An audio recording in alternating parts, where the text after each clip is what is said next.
Hello everyone, this is Jersey Lee Z, you can call me Lee. And I just noticed that the game audio wasn't being captured for that first, 5 or 6 minutes of the stream. Whoopsie daisy! But you know what?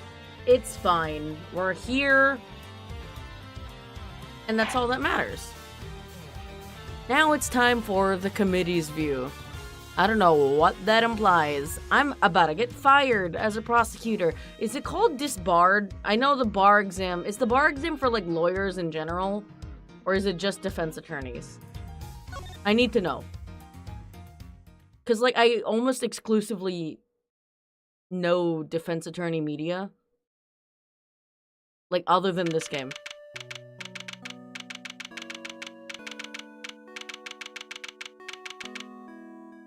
Here we are.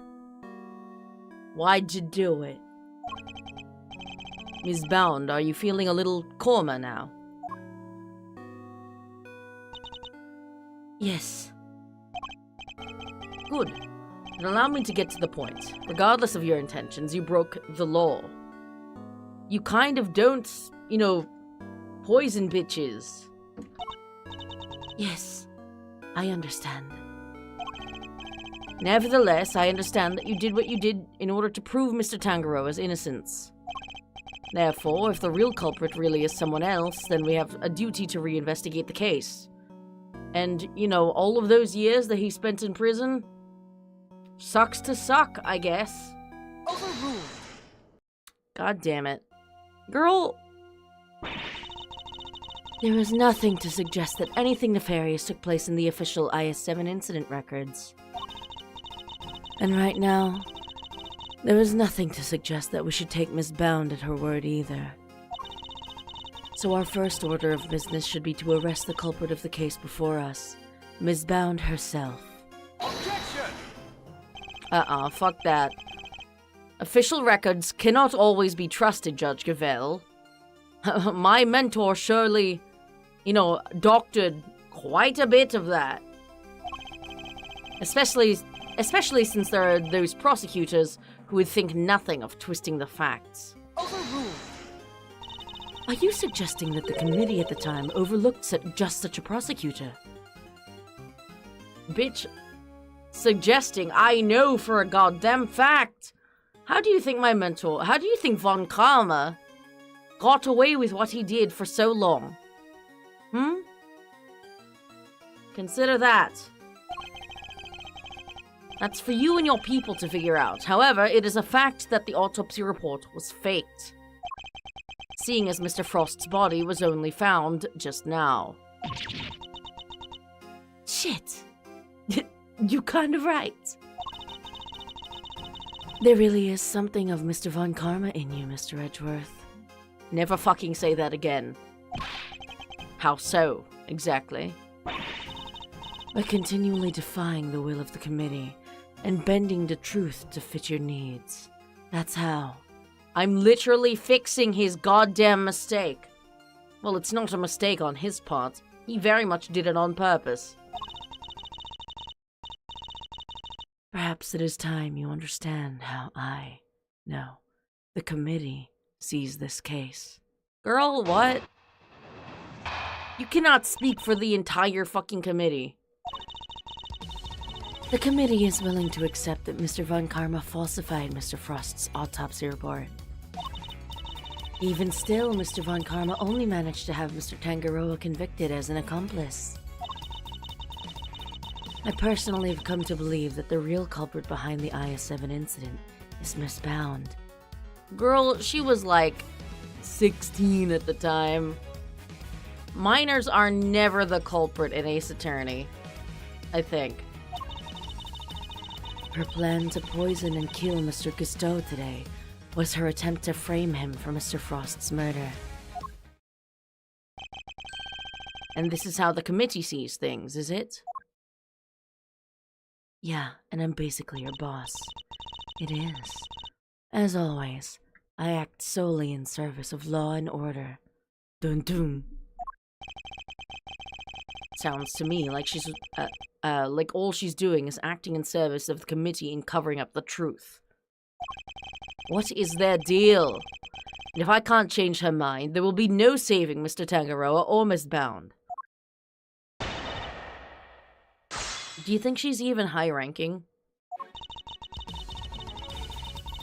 Committee is willing to accept that Mr. Von Karma falsified his autopsy report. Okay.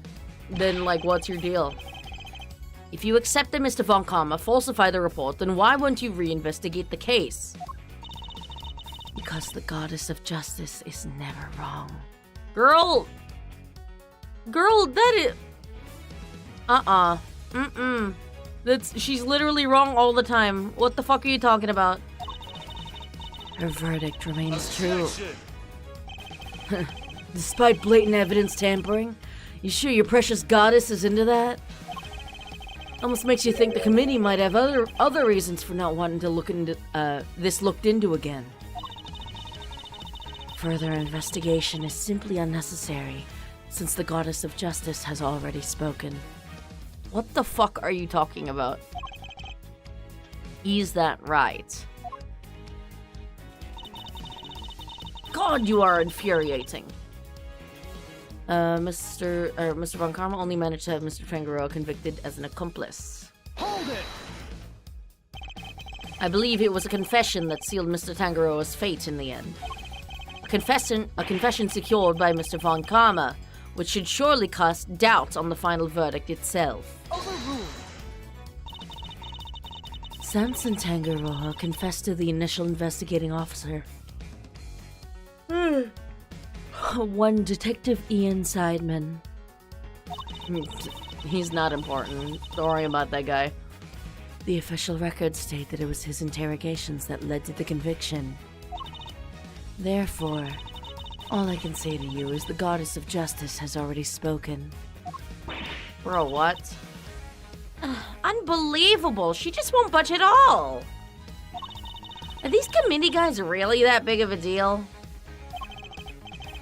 In many ways, they are a prosecutor's worst nightmare. It's upper management. Fucking shit. So kind of like how a police are to a great thief, huh? Funny how you don't seem to have a problem working with the police when it suits you, though. You know, like, has Kay been all that relevant this second game? I feel like she's just here to make funny quips about being a great thief this time. Hey, I might be wrong. Maybe she'll be relevant later. I personally have come to believe that the real culprit behind the I-7 incident is Miss Bound. Hold it! Girl, she was a kid. Are you suggesting that Mr. Tangaroa and Miss Bound killed Mr. Frost together? Why not? You could even imagine they split their roles as thus.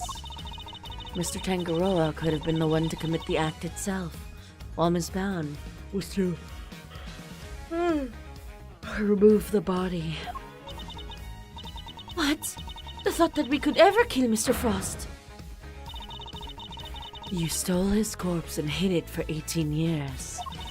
Is it really so surprising that you might be considered? Miss Bound has freely confessed to all of her crimes. Now is not the time to speculate about what else she might have done in the past. Irrelevant, Your Honor. Very well. Then let us pass judgment on what we know she did in the present. The plan to poison and kill Mr. Gusteau today was her attempt to frame him for Mr. Frost's murder. Hold it! Why would Miss Bound have chosen to frame Mr. Gusteau for the murder? No doubt because he suspected her of being the real culprit. Are you dumb? Are you dumb? Like, you don't choose, bruh. This isn't fucking, like, Town of Salem. Or, like, Among Us, bro. You don't kill them just because they're the ones that are, like, on your tail. You kill someone that's, like, believable. Are you kidding me? He may have entered what he thought was the Winter Wing, simply to see if the Gemini statue was genuine. Little did he know that he would be greeted by a trap designed to silence him. A trap that nearly worked. Girl, he opened the fucking... You don't have to open it to check if it's real. Objection! What? Do you have any evidence to support that line of reasoning? Of course not. I have the goddess of justice. Unfortunately, Mr. Gusteau remains in critical condition. It will be difficult to prove anything until he regains consciousness. In other words, there is little we can do for now. On the contrary, there is plenty we can do. You still have not grasped the situation, have you? Then allow me to spell it out for you. Fuck you. We have all the evidence that we need to explain both the IS-7 incident and the poison gas attack. Hold it! All the evidence you need. In the matter of the IS-7 incident, we have a body, a murder weapon, and 2 suspects. I'm still not gonna reopen that fucking case, though. Seems like a hassle. As for the poison gas attack, we have the sources of the 2 chemicals and Miss Bound's confession. And as for you, Mr. Edgeworth, we also have enough evidence to see that you yourself will have to answer to the committee in a formal hearing. I don't give a shit. Whoa! That doesn't sound good. Don't worry, Malzarino. If nothing else, you're always more than welcome at Edgeworth & Co. Your Honor, I'd greatly appreciate it if we could stay focused on the matter at hand. I'm not getting fired today. Of course. Now, where was I? I therefore determined there is no need to investigate either case any further. You dumb fucking bitch. Hold it! Oy. You really mean to assert that there are no loose ends left to investigate? None at all? All of the evidence has been examined at length, and there is nothing more to be learned from them. Girl, that's literally not true. Therefore, I see no need to further prolong this trial. We're not even in court! Objection! Your Honor, I'm certain there's something that still needs to be examined. The hammer's about to fall, Mr. Edgeworth. Only hard evidence can stop it now. Let's see.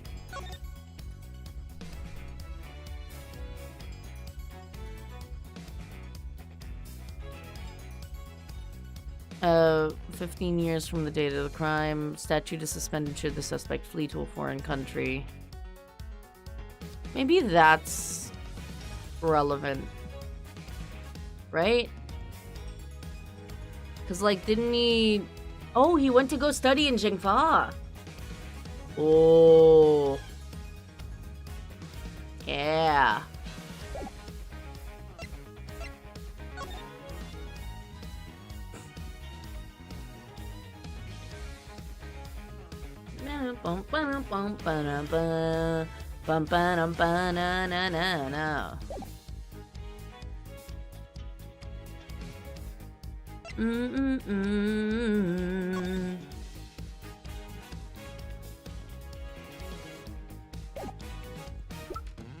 Oops.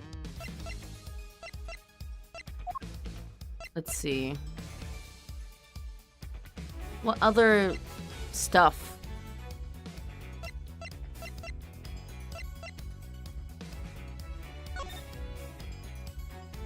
Also, can we talk about how this guy literally, like, wears his chef outfit outside? Like, they went to this... Like, this is a new student, like, opening ceremony? And he's come dressed in his chef garbs? What a fucking prick. Goddamn.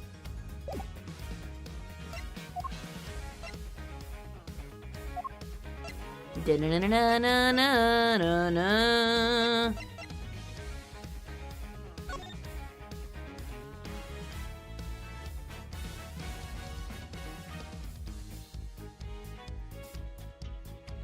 See, like, this pisses me off.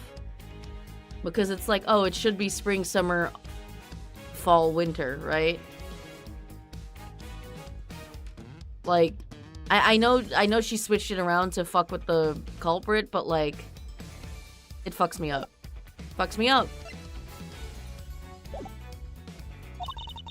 Present what you think requires further deliberation now. Assuming there really is anything left, that is. This isn't over yet, not by a long shot. There's still one thing we don't have an answer to, and it's up to me to point it out to Judge Gavelle. Okay.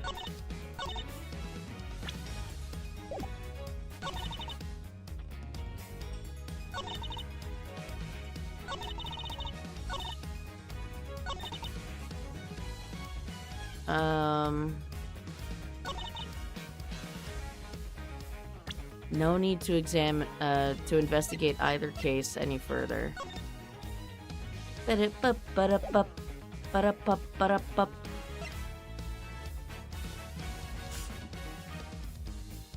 Bright red and pure white.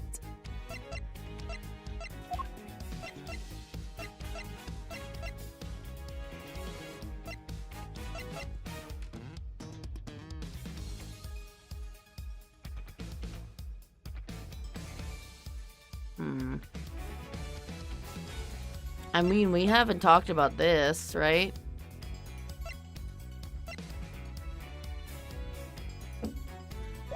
Hold on.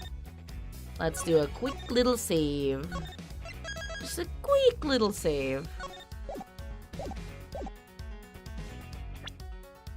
I think it might be this. Because we haven't really found anything about this, right? Objection! Okay, never mind. There's a clear contradiction in your testimony. Clearly not.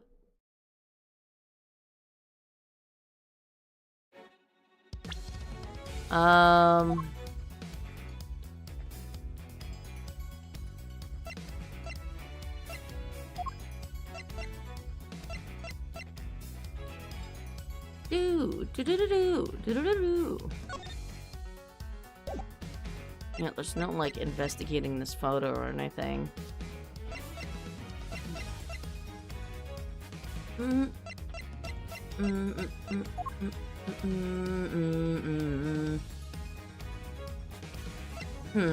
What would it be? What is there a need to investigate? One thing we don't have an answer to.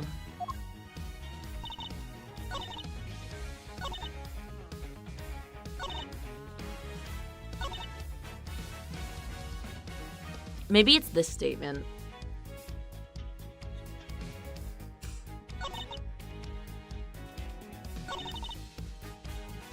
With the I-7 incident and the poison gas attack.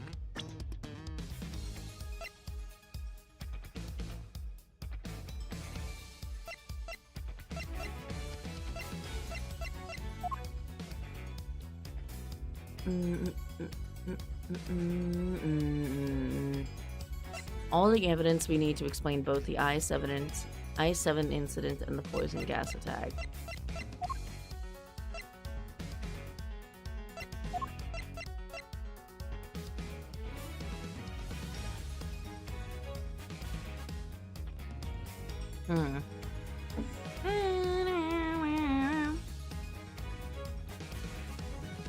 No.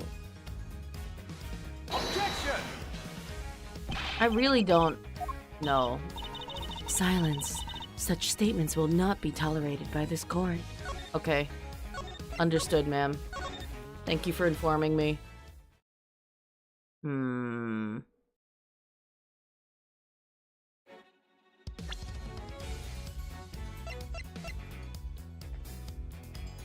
I simply do not know. I mean, that's still relevant, right? Crying tears of blood.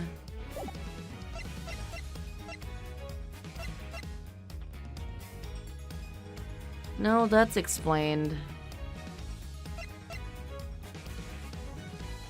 Bright red, ubiquitin, purified asphyxion.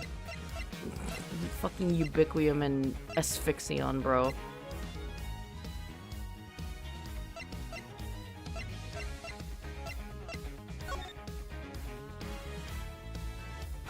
Question, why are you in this photo? I don't know, man.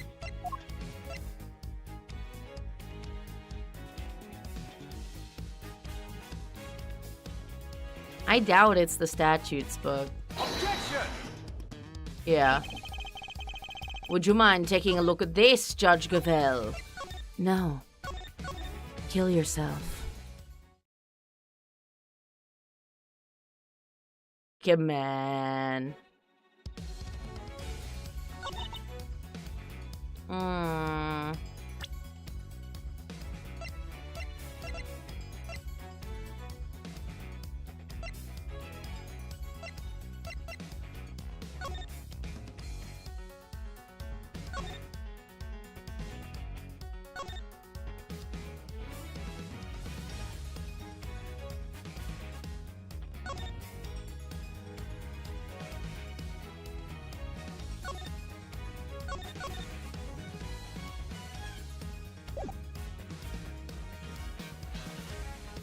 I don't know. The case file? Objection! No. Would you mind taking a look at this? Am I expected to accept this as evidence? It appears to have no connection to my testimony. Shit. Judge Gavelle's a tougher nut to crack than Mr. Winner. Because Mr. Winner is an absolute fucking buffoon. But that doesn't mean I should give up. Okay, let's just like throw shit at it, right?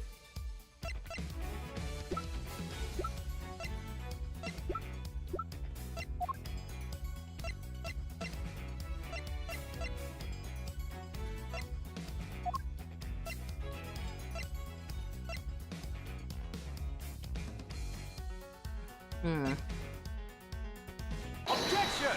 Oh, okay. Got it. Sorry, hold on, Edgeworth. I'm just gonna do that like after loading because my health. I'm a save scum fucking bitch.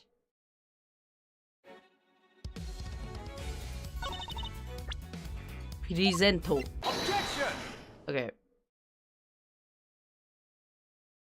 Tisk fucking tisk. I'm afraid there's still one question concerning the IS-7 incident that remains unanswered, Your Honor. Would you mind taking a look at this? What is it? The test results, carried out on the liquid at the bottom of the Gemini case in the Winter Wing. As you can see, traces of blood were detected. The question is, whose? Until that question is answered, I hardly think you can claim to have all the evidence. Shit. There was blood in the Gemini case? Oh, I thought we knew that. Huh. I mean, I thought we just knew that. Oh, wait. Sugar found in a pale blue liquid in Artie Frost's room 18 years ago. And fountain water also seems to be a match. There was blood in the Gemini case? Well, shit, that changes everything. Why did I not hear about this from Eustace? Because he's fucking incompetent. Because Detective Gumshoe informed me of the results directly. Don't out this man! He's gonna get fired! Was planning to tell Mr. Winner about it myself, of course. Overruled. You kept this to yourself until now? Despite having no jurisdiction here whatsoever. Mark my words, the committee will hear all about what you have done here today. What is your fucking beef with me, bitch? As ever, my interest is in the truth, and if mistakes were made in the past, they must be rectified. If you must report me to the committee, then so be it. I always have a backup job anyway. Just being a, stay-at-home husband with Phoenix. But in return, we must be allowed to investigate this case to the very end. That is not my decision to make. You will need to discuss it with Eustace. Guess who's back, losers? And with good news, too. Oh, he's back. It was a close call for a minute there, but Carmelo Gusto is alive. Oh, hello. Time to interrogate this fucking guy. Gusto. He made it. Fuck.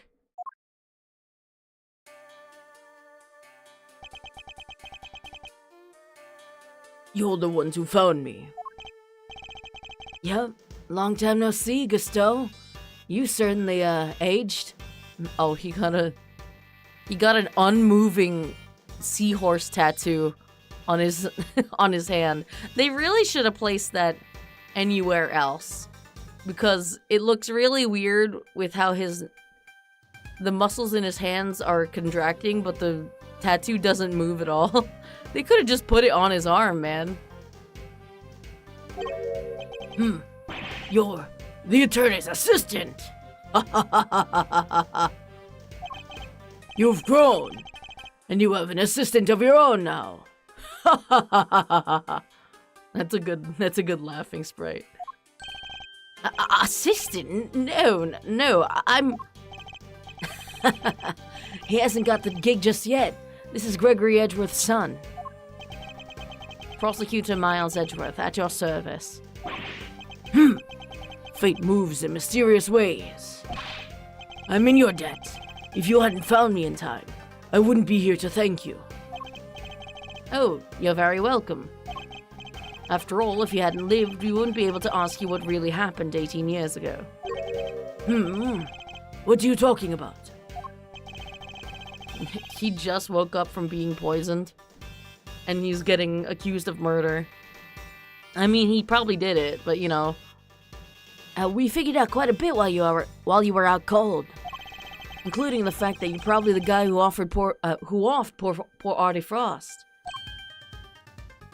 Oh, bro's sweating. That's how you know he's guilty. If you sweat, you're guilty. What? Is that true? Ms. Bound set up a very elaborate trap to catch Mr. Frost's murder. A trap that involved rigging the Pisces case with poison gas. That fucking bitch. Perhaps in light of that fact, you could tell us in your own words what happened back then. No. Or perhaps you'd rather exercise your right to remain silent. Oh, it's not that. Gusto here's a fan of the old meditation, Om and all that jazz. Wow, sleeping while standing seems pretty cool. That's one heck of a talent. Especially with your arm, just put out like that. How do you fall asleep like that? That's kind of crazy. Except there's no sleeping involved in meditation, Kay. Speak for yourself, Edgeworth. I had to do meditation as part of my, morning gym, morning gym class thing for, high school. And every single time I fell asleep, and the teacher would have to wake me up because I would start snoring. Hey, Gusto, old pal, how about you snap out of it and tell us what went down way back then? I was caught in the girl's trap, so I must be the killer. Is that your idea of a joke? I'm the victim here. Indeed you are, Mr. Gusto, and there is no evidence that you have done anything wrong yet. Mr. Edgeworth and Mr. Fender are merely speculating.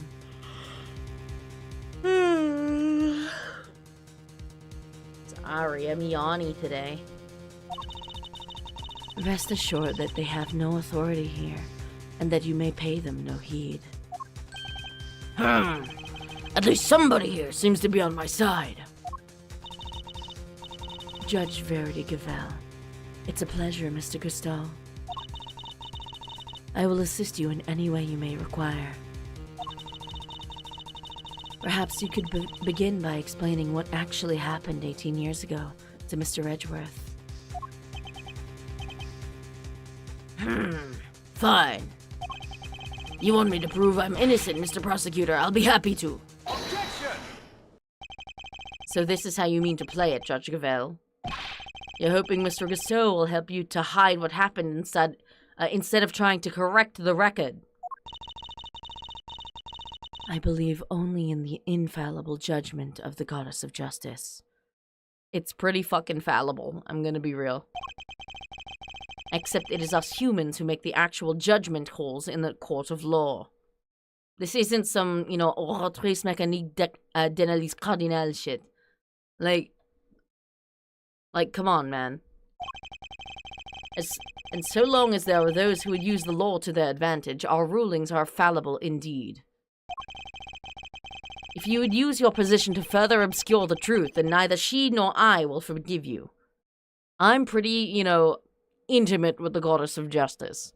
Not in a sexual way, because I'm not into women like that. But, she and I are pretty tight. We shall see about that. What do you advise, Judge Gavelle? Just, lie. It would seem that you are under suspicion because it was you who triggered the poison gas. Specifically by opening the Pisces case lid. Would you be so kind as to share why with us? Understood. I came to see Frost's sculpture, simple as that.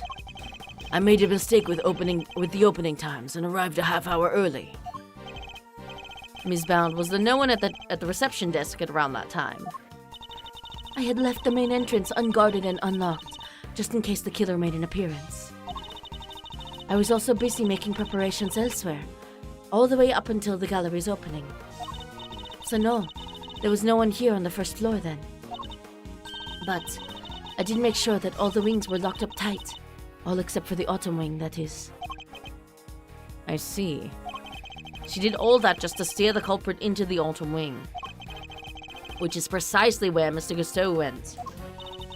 Sneaking into a building's pretty suspicious, however you slice it. I'm sorry. Kay saying that is kind of insane. Silence in the courtroom. I will permit no objections or interventions unless there is some evidence that the witness is lying. I do have to wonder what Verity Gavelle would look like from a standard, Ace Attorney perspective, face on. Would it look stupid? Would her hair look stupider? Stupider? The courtroom? This is an art gallery, right? Everywhere I go is a courtroom. I'm just really into LARPing. Mr. Cousteau, if you could please continue by explaining why you opened the Pisces case.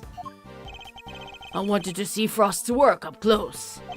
Bro, what? So I went up to the Gemini. Sorry, I guess it was supposed to be the Pisces statue. And I saw that the lid was frozen on tight. So I grabbed a blowtorch from nearby and tried to open it. Boy, what?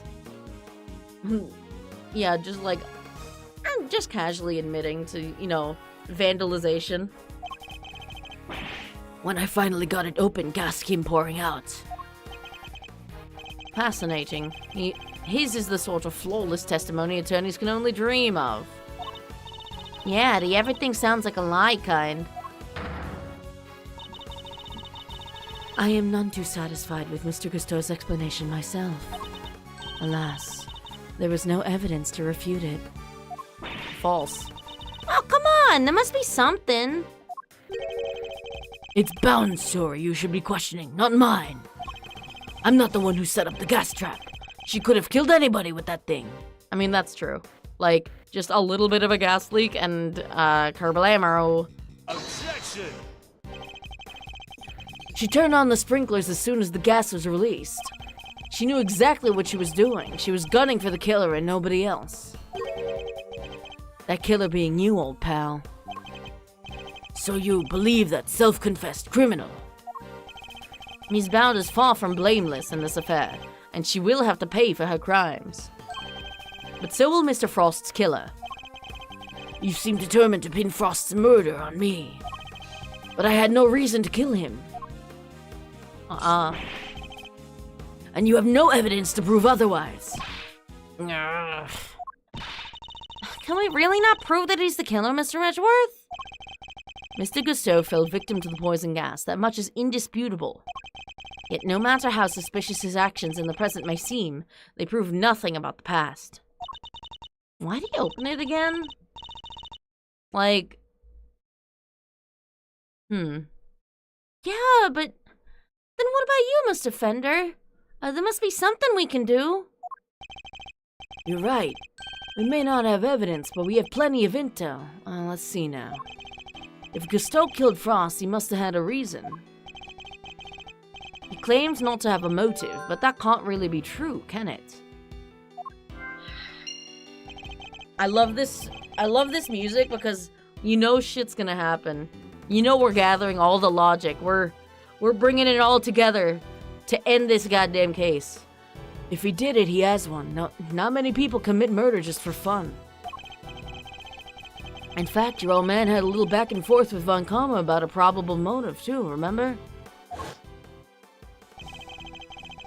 How can you possibly say that with any certainty? If their relationship had broken down for some reason. Oh. That could very well have been the motive behind this murder. Von Kama wouldn't let us talk to Gusteau back then, but we can now. If we can put the pieces together, I think the picture we've been looking for might just emerge. Yes, I think you might be right. I need to think back over everything we know about the IS-7 incident, especially the questions that never got answered. And the finger marks? Were you the one wearing the gloves? Miss Scone denied that the finger marks on the frame were hers. I sincerely doubt she can reach up that high anyway. But what if they were Mr. Gusteau's? Perhaps he had wanted to take a look through the Ultimate Cookbook for himself. Has Gusteau's goal been to look through the Ultimate Cookbook all along? Probably. So he asked me to go put in a new cartridge. He seemed to think there should have been more shots left than there were. In other words, the film ran out sooner than expected. Yes, the number of shots he took didn't line up with the number of shots remaining. Oh. But he thought maybe he just lost track somewhere along the way. Someone used that shit. My father noticed these things for a reason. I just need to piece them together correctly. In the absence of evidence, it's the only way to the truth. Here we go.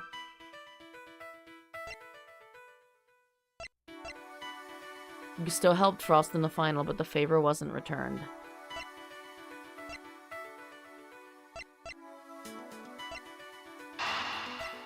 He took pictures of the cookbook. Phew! Photographing the cookbook's contents would be the perfect way to steal its secrets undetected. And what if Mr. Gusteau did just that? What if he used Mr. Tangaroa's camera to photograph the book? It'd be the perfect crime! So much better than stealing and getting chased by the cops. Like, she just exists here to react like, whoa! And then, you know, great thief line. She's just a little silly, this game. Sneaky a snapshot of 20, huh? That could work. The only question is why, when would he have done it? A good question. What about during afternoon tea? Didn't Alicia say Gusteau and Frost had missed out on the little tea party they had? Oh. Which brings me to the next question. When do we know for certain that Mr. Frost was still alive? Then after the contest began, nobody saw hide nor hair of Frost as he secluded himself in his room. And the only person capable of entering his locked room was Tangaroa, possessing as he did the only key. Miss Scone, were Mr. Tangaroa's works the only ones you sampled? Oh no, dear, I couldn't help myself. When I'd finished my afternoon tea, I tiptoed over to Chillywinks' room for a little taste too. Mr. Frost had kept to himself inside his room after the contest had started. But he was gone by the time Miss Scone snuck into it to sample his work. Meaning there's a good chance he was murdered before the end of afternoon tea. Logic.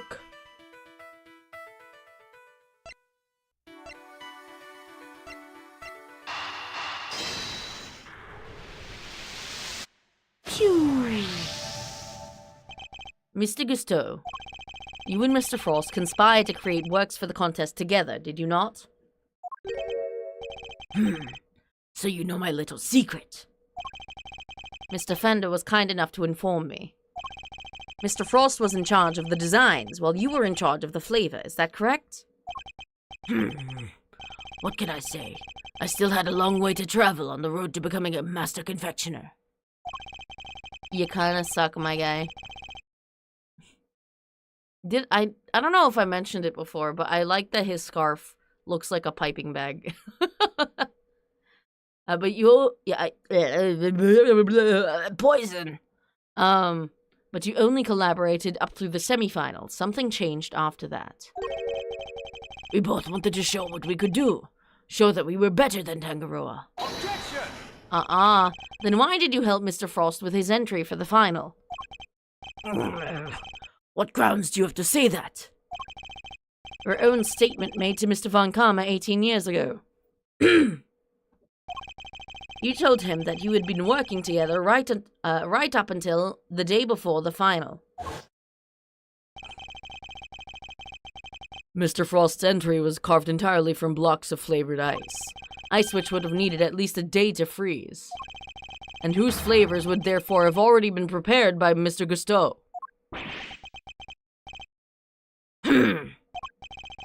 Yes, which lines up perfectly with what Gusteau told me, that he helped Frost until the day before the final. In that case, why did Mr. Frost reciprocate and help Mr. Gusteau in return? Who gives a fuck? I can hardly be expected to read the minds of the dead. So why didn't Mr. Frost help you in return, Could it be that he couldn't because he was dead?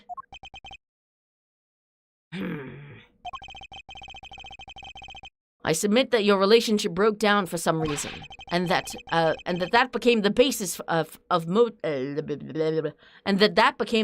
of your motive for murder. Bat. That's not how it was. Sure, we stopped working together, but it was all perfectly friendly. You stopped working together in a friendly way? Kinda hard to imagine, but okay. Besides, how do you think I did it exactly? You think I just strolled into Tangaroa's room and killed Frost? Yes. I couldn't have killed the man while Tangaroa was in there working on the chocolate pieces, could I? Afternoon tea, dumbass. So you see, it can't have been me. I wouldn't be so sure. There must be a window of time when Mr. Tangaroa wasn't in his room. And if I can prove that, I can prove that Mr. Gusteau had the opportunity to kill Mr. Frost.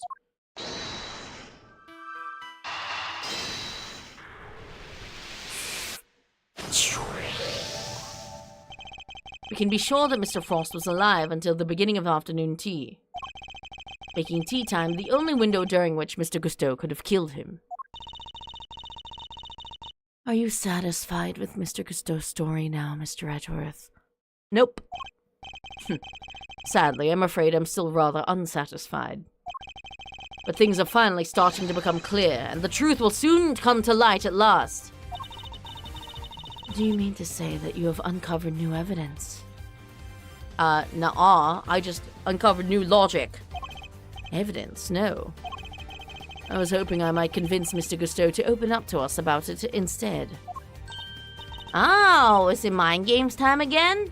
It's like logic chess, Kay. It is. Mr. Gusteau, I have a question for you. Time to chess it up, baby. I said I have a question for you. What is it? You chose to make your entry for the final on your own. I told you I wanted to test myself. I wanted to prove I was the best in the world. Objection! If that were the case, then surely you wouldn't have chosen to cheat in the first place. So tell me, Mr. Gusteau, why did you feel the need to team up with Mr. Frost? Tisk, tisk, fucking tisk.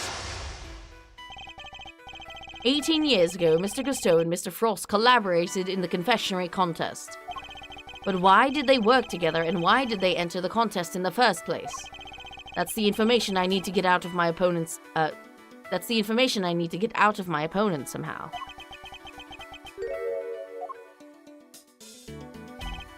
Mr. Gusteau seems to have a habit of pretending to be asleep when things aren't going his way. I thought he was meditating, dude. Let's start by focusing on why he chose to work with Mr. Frost. By my hand, now is the time to dig up the truth that was buried all those years ago. Mind chess, commence! Why did you collaborate with Mr. Frost? Mr. Gusteau, what inspired you to collaborate with Mr. Frost? We were acquaintances before we were contestants. He was interested in entering the contest, so we decided to sign up together. And your decision to pair up with the sculptor had nothing to do with your lack of faith in your skills. You don't know me. We joined forces because we wanted to make the most perfect creations possible, that's all. What, you couldn't do that on your own? Yeah, sure. I will expose all your lies in the end, Mr. Gusteau. It's only a matter of time. Ah, shit. Sorry. Wanted to see if I could do an impression of you. Turns out it's easy. Ugh. He's happy to bide his time as well, it seems. I'll need to pick my words more wisely. Shit! I need to study my opponent's reactions and pick my own responses accordingly. Okay, so that's his angry face. Frost's son and mine were in the same grade at school. So we got along pretty well, too. Oh? So you two were just two friends who happened to try for the title of world's greatest confectioner.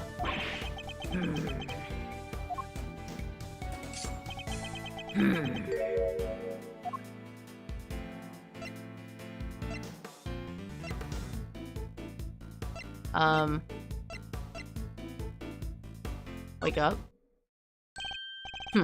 Pretending to be asleep when the going gets tough won't work on me, I'm afraid. Mr. Frost was a sculptor, Mr. Gusteau.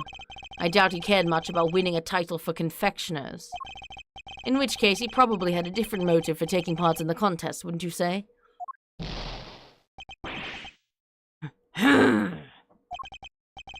Fine. It was me. I wanted that title.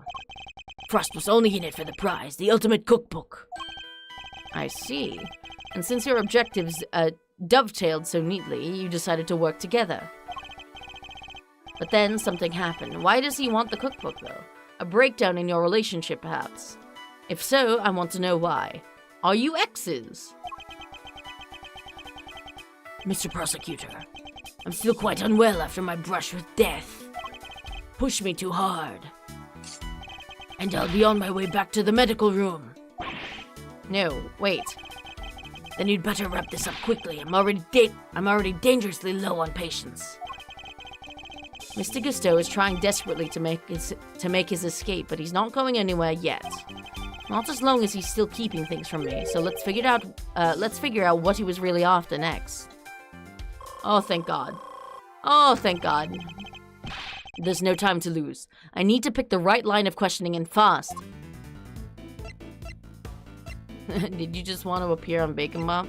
Did you want more than just the title? You two had your eyes on something other than the title, didn't you? After all, I'm not sure the title of World's Greatest Confectioner even counts for that much. Now you're insulting the way of the confectioner. My only goal was to win that title. I didn't care about anything else. You have no idea how much it would have meant to me. Face it, you were never going to win.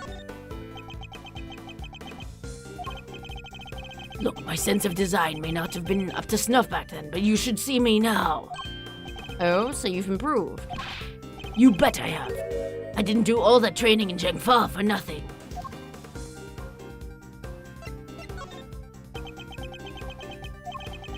I looked up to Tangaroa, you know, spent hours poring over the designs of his work. Even used to watch his show with my son. Sounds to me like Mr. Tangaroa's work was especially influential in your early studies. And with his recipe book, you might have even become the best someday. Maybe.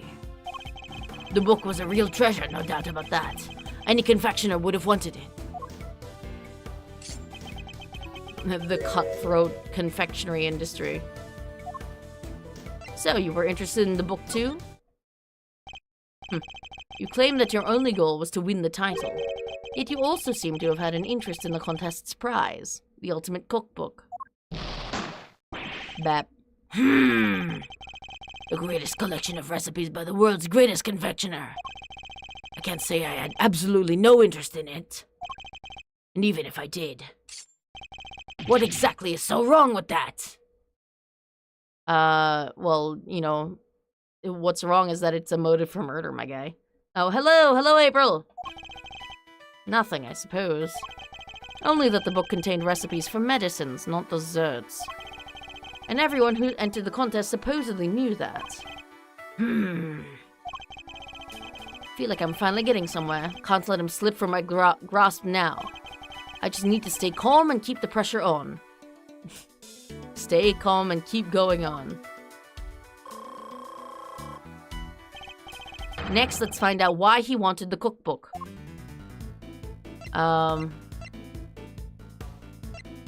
Did you know what that book was really worth? Did you know how valuable the cookbook really was? What kind of question is that? It was a collection of Tangaroa's recipes. There wasn't a confectioner in the world who wouldn't have wanted to get their hands on it. I don't have a clue as to how to proceed with this line of questioning, but to try another tack. Did you need it to help make your sweets? So your plan was to win the cookbook and use it to help you with your creations. What else? A book like that could have improved my craft tenfold.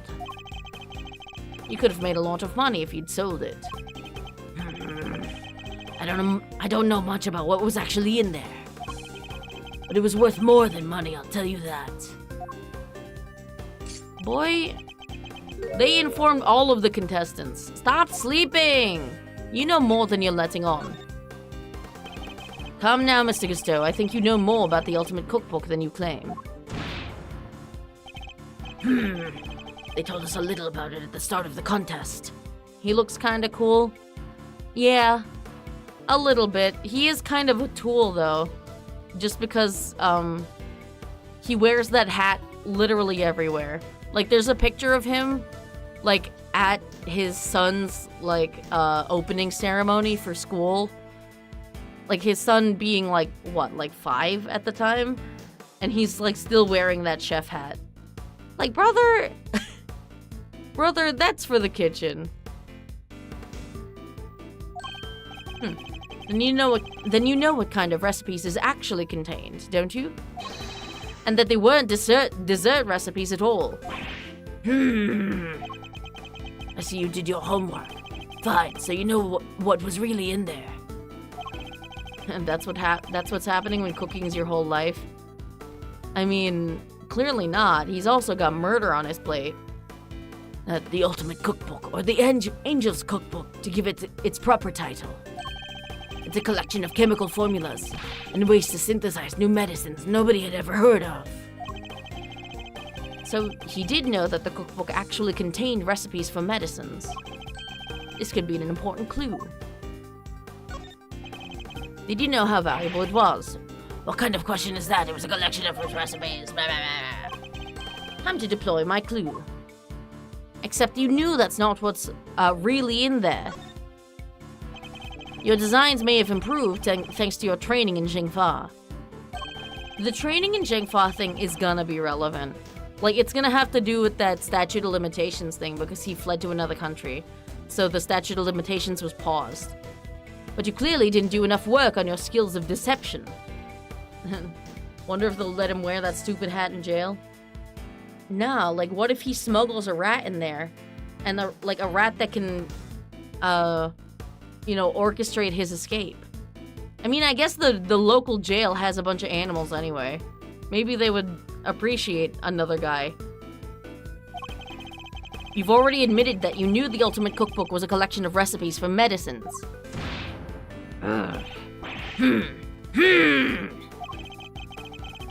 Thereby making your interest not gastronomical, but pharmaceutical in nature.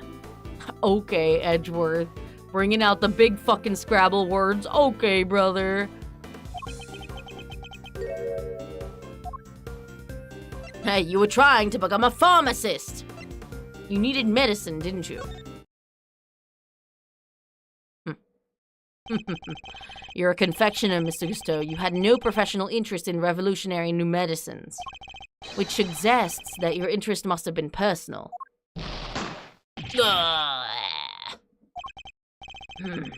I underestimated you. Fine, you're right. Winning the title wasn't the only reason I entered the contest. I needed one of the recipes in that book. It was for my son. He was sick. He was. Tell me more. That's none of your business. I've told you as much as you need to know. He looks rattled, but I can't let him off the hook.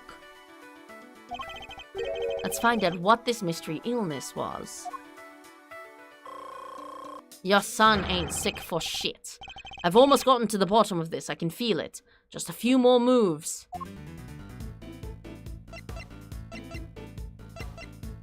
What was the name of your son's condition? Could you tell me the name of the disease your son suffered from? You're a real cold customer, Mr. Prosecutor. Isn't it enough that he was seriously ill? Why would you force me to tell you more? I don't have a clue. Shit. Time to pry into this sucker's life. Tell me more about your son. Tell me a little more about your son. He was my pride and joy and my biggest fan. And you entered the contest in order to help him. You clearly don't have children of your own. Any father would have done the same. I mean, I don't have, proper children, but, there is this teenage girl that I basically, just adopted. And, all of the kids that Phoenix has basically adopted are essentially my kids. I would have done anything to help him. Anything.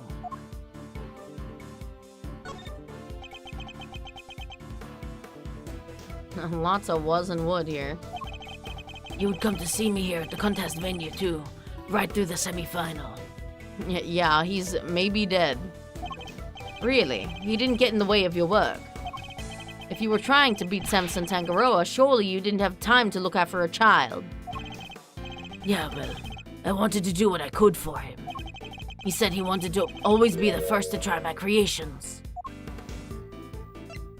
So he wasn't too sick to join you. You said your son was sick, Mr. Gusteau. And yet he was able to come and join you for the contest? That bitch was there that day? It wasn't that kind of illness. Nothing life-threatening, anyway. This feels like it could be an important clue. Tell me seriously ill my ass. But it wasn't life-threatening, was it? You've already shared with me that your son's illness wasn't life-threatening. So why are you so reluctant to share any further details?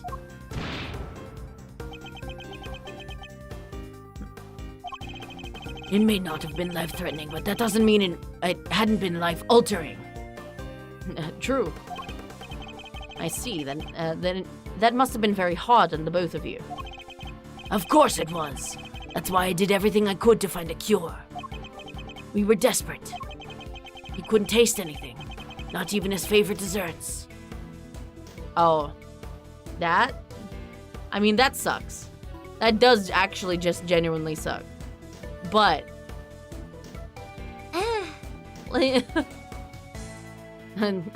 COVID.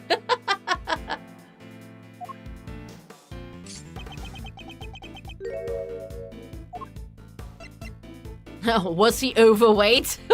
What the fuck, Edgeworth? Did he have a taste disorder? As I understand it, the Ultimate Cookbook contains the recipe for a very particular medication. One that Mr. Tangaroa used to cure himself of his own taste disorder. So he had it too? Two, you say? So your son has a taste disorder then, am I correct? How did I let that slip? You've been asking me to believe that you needed to win the cookbook in order to cure your son. But was that really the case?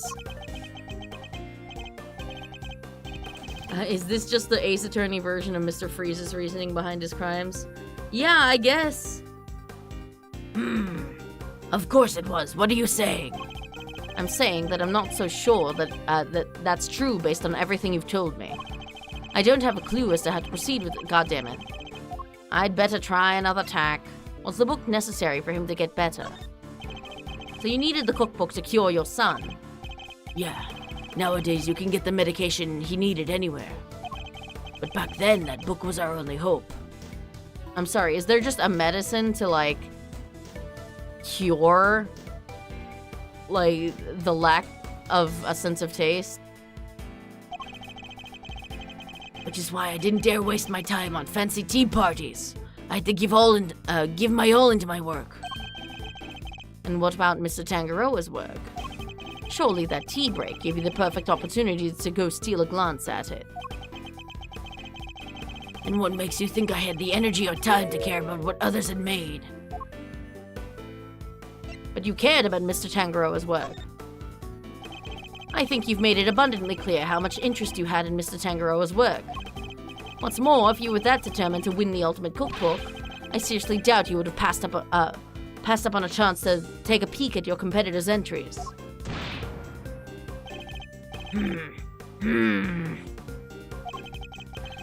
I'd had plenty of chances throughout the contest to see and sample my rival's work, you know. Is it just allowed to, like, sample the works before they're, like, judged? Hello, Ever. Oh, and I didn't say hi. Like, hello, Anthony, also. But each time I did, nothing seemed to have any flavor. Oh, so you're the one with the disease. Damn. I guess it's genetic? Must have been nerves or something. Dog. Nothing Mr. Gusto tasted had any flavor. That seems like it could be an important clue.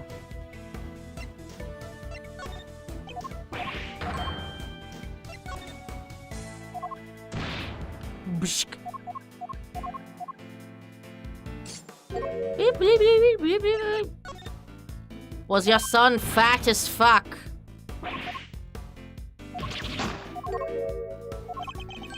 Time to deploy my clue. You were sick yourself, weren't you? Taste disorders are difficult to live with. It isn't easy not being able to enjoy your food. You should know.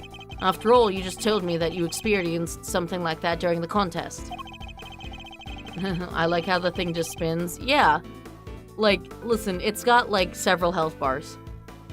You said that nothing you sampled had any flavor. Those were your words, correct? Which would seem to suggest that you were suffering from a taste disorder. A confectioner without a sense of taste. Not exactly ideal. Are you sure it wasn't actually your own condition you were seeking a cure for, Mr. Gusto? I've had enough of your speculations. He sucks at hiding this shit, my goodness. No, listen. That's just the, like, prying mind of Edgeworth. He's got superpowers. We just don't know how. Like, you know, Phoenix gets his superpowers from, like, a Magatama. And Apollo gets it from his bloodline, and Athena, she just has it, I guess. But, like, Edgeworth, he's got, like, superpowers that are just understated, that makes them yap endlessly until, like, he basically revokes their right to silence mentally. I managed just fine in that contest. Made all my own entries, no problems. Oh, but weren't you working with Mr. Frost? Tisk, fucking tisk. Sorry, but I'm afraid you're contradicting your own testimony. And also mind chess. Listen, okay. The mind chess is a metaphor, right? The mind chess is a metaphor for him using his mind-probing powers. You already admitted that you and Mr. Frost had worked together during the contest. It's too late to claim you did it all on your own now.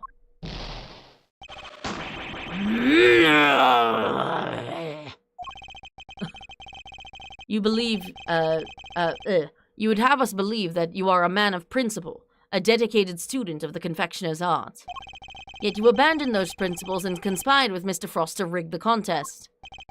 Also, you could cure your own taste disorder. You got me, Mr. Prosecutor. As you said, my sense of taste was shot. My son's was fine. I'd kept it hidden for so long. 18 years and nobody knew. That's crazy. 18 years of having no taste? Bro, sadly you can lie to others, but you can't lie to me. Sort of my own superpower. Both Mr. Gusteau and Mr. Frost entered the contest hoping to obtain the ultimate cookbook. You know, hold on. Headcanon. Edgeworth has, I think at this point, already done the thing in Trials and Tribulations, where he stands in for Phoenix for some time. And he did encounter the Psycholocks. It's been a month since you watched my streams, and the first thing you see is Edgelord using his chest stand. Oh, absolutely, yeah. But headcanon, I think he absorbed some of the power from that Magatama. When he borrowed it, or I guess it was shoved upon him in the Trials and Tribulations, final case. Maybe that's why he's so good at this mind chess shit. Both Mr. Gusteau and Mr. Frost entered the contest hoping to obtain the ultimate cookbook for the medicine that would cure Mr. Gusteau's disorder, and the money it would bring in for Mr. Frost. Thus, an uneasy alliance is forged. And that, I believe, is checkmate.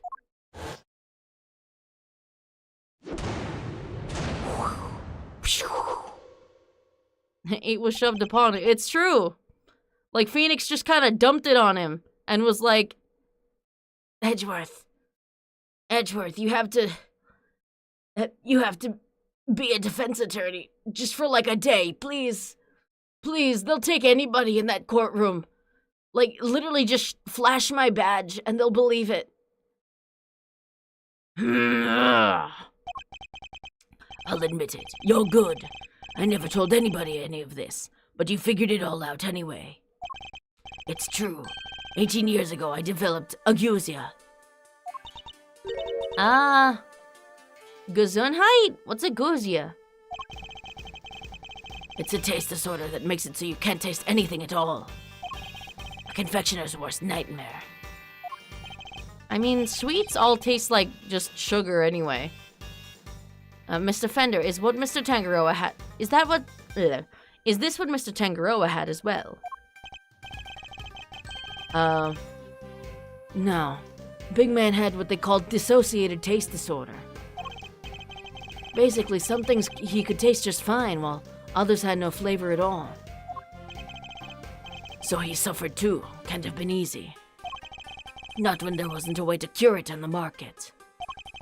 Which is why you needed Mr. Tangaroa's cookbook. umami is the taste of salty things. Yeah. Living without tasting umami, I think would kill me. Would kill me, actually. And isn't it less salty and more like savory umami? Like salty's kind of a different taste. Do you admit now that there was that was the real reason you entered the contest? It was only one of the reasons. I wasn't lying when I said I wanted the title. When I put my mind to something, it gets done, and I won't lose to anybody.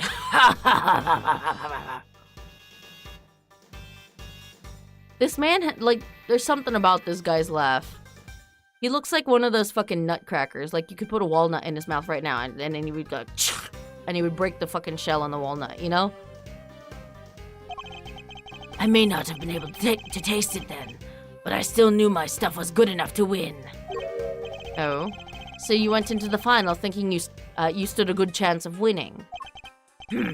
Of course. What was it Mr. Fender said about what Mr. Tangaroa thought of Mr. Gusteau's creations? Mr. Gusteau's creations were a perfect balance of flavor and design, at least up through the semifinal. He is pure muscle, I'd buy it. True. This man is dying from heart problems. Probably. But disappointingly, his entry for the final was subpar on both counts. Umami's the taste of savory or meaty foods. Yeah. We were told that your entry for the final was far from the prize-winning taste sensation you describe.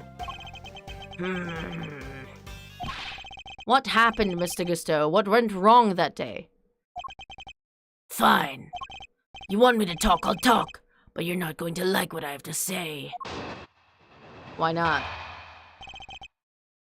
Hold on.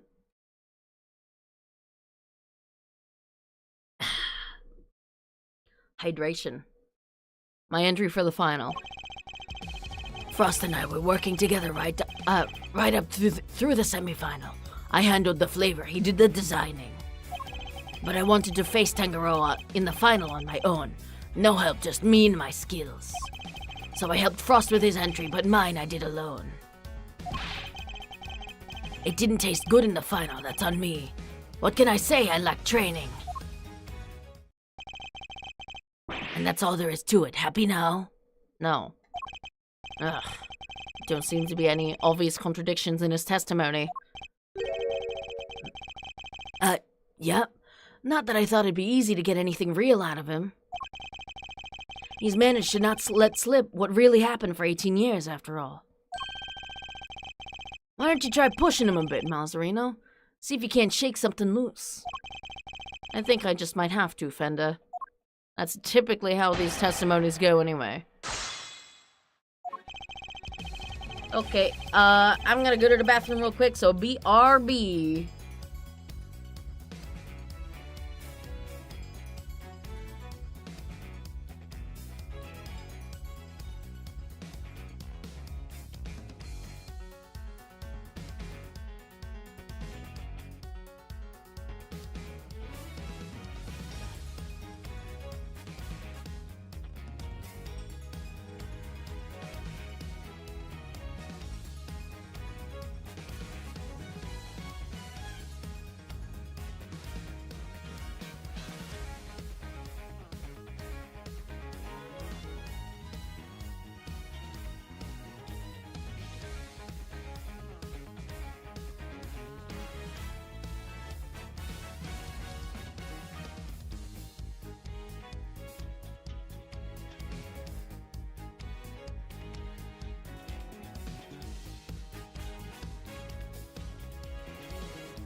I'm back. Sorry, I got distracted. Never bring your fucking phone to the bathroom. Okay. Where were we? We were interrogating this fucking dude. I still can't get over the fucking, like, seahorse tattoo. It looks so weird in that spot. Just, like, place it lower. Like, his... It looks weird. Because the muscles in his hand are contracting and the seahorse is not moving. It just looks like it's superimposed on there. Put it somewhere else. Working together right up through the semifinal. Handled the favor he did designing. Hold it! Frost was in charge. Frost was in charge of designing the work you both submitted, while you handled the taste. Yeah, he was a sculptor, a craftsman, and his sense of design was second to none. But he was clueless about confectionery, which is where I came in. We did what the other couldn't. Boy, did you not have an eye for aesthetics, not even for the simple stuff. Have you changed? Have you gotten better? Oh shit, actually? How do you like me now? Huh. The national symbol of Jingfa. Oh yeah, it's a phoenix. That's awesome. I'll say, pretty different to the stuff you were pumping out 18 years ago. Behold the fruits of my training. I've dedicated my whole life to my craft. But back then, we both needed each other's help, so we joined hands until the final. Hey yo, holding hands? Faced Tinger on the final on my own, no help, just me and my skills. Hold it! Well, you lost. You were serious about winning the title then. Of course, the art of confectionery is my life. Why wouldn't I have wanted to be crowned the greatest? But I still had a lot to learn back then. Guess it's no surprise that my work wasn't up to scratch. No, yeah, he was in charge of design, Frost was in charge of taste, just a hunch. I mean, I don't think so. Like, how would a sculptor know how to do taste shit, yeah? But the title wasn't the only thing you wanted, there was the cookbook too. And you wanted the book even more than you wanted the title, isn't that right, Mr. Gusteau? Overruled. Mr. Edgeworth, you are badgering a witness who is still suffering the effects of today's attack. Girl, you badger me. And I'm suffering from, you know, being around you for extended periods of time. Also, Sebastian, or not Sebastian, sorry, I'm so used to his, like, fan localization name. Like, Eustace is pretty silent today, huh?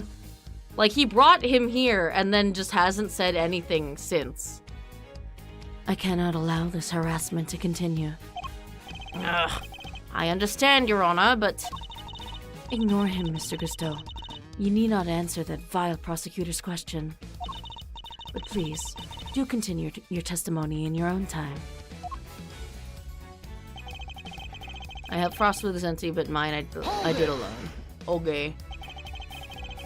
So you're saying Mr. Frost didn't help you at all? But he helped you up until then, correct? It's a bit strange for him to stop so late in the contest, no? Strange or not, it's the truth. Could be he had his reasons too, I wouldn't know. If he's lying, it's gonna be a headache to prove. 18 years is a long time. Not unless that gizmo of yours has a built-in lie detector, Kay.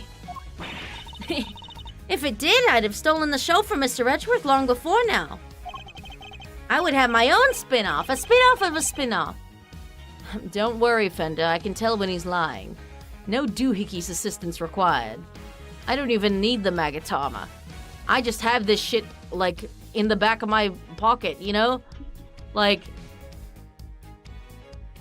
I just have that power now. He absorbed it from the Magatama, I'm telling you. Please, Mr. Gusteau, continue your testimony. If it didn't taste good in the final, that's on me. What can I say? I lack training. Hold it! And yet, I heard that your creations prior to the final were scored highly for their flavor. So what went wrong? Was there some kind of cooking accident on that day? No, nothing like that. It was. I told you, I had a taste disorder. My sense of taste failed me. It's as simple as that. But Mr. Frost's entry was complimented on its flavor. Your sense of taste hadn't failed you then. Did something happen overnight? I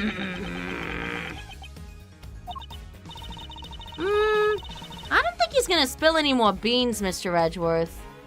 Beans. Perhaps I should ask him about something else.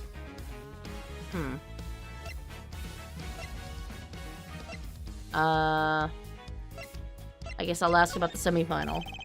Did something change between the semifinal and the final, Mr. Gusteau?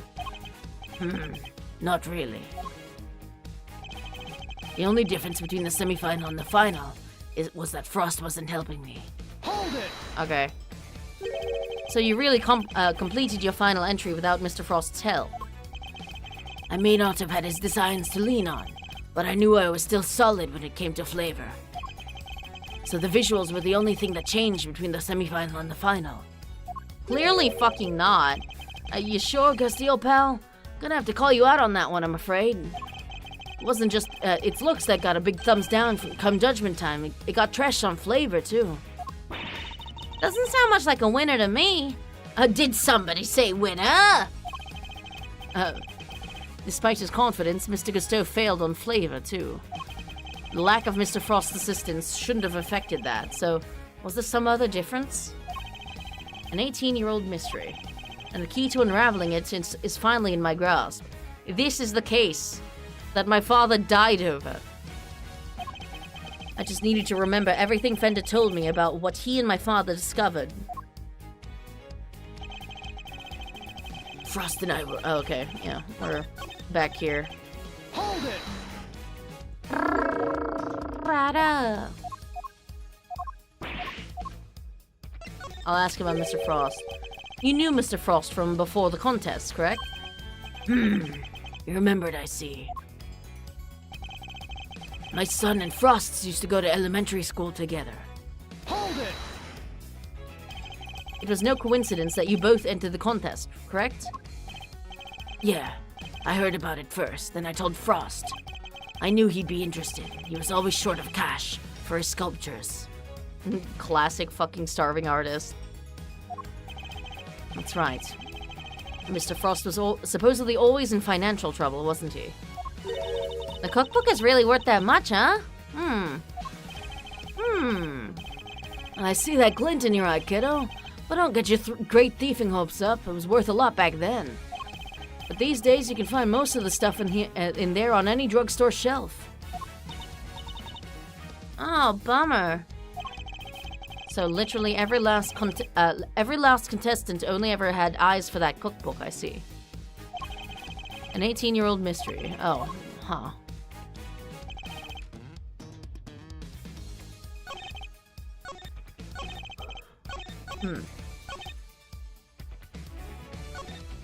I don't think that's relevant. Like, let me see.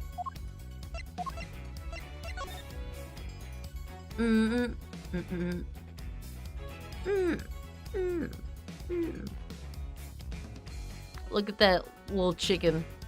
He's eating a little, like, chicken confectionery. Is that thing even baked? Or, like, whatever he does?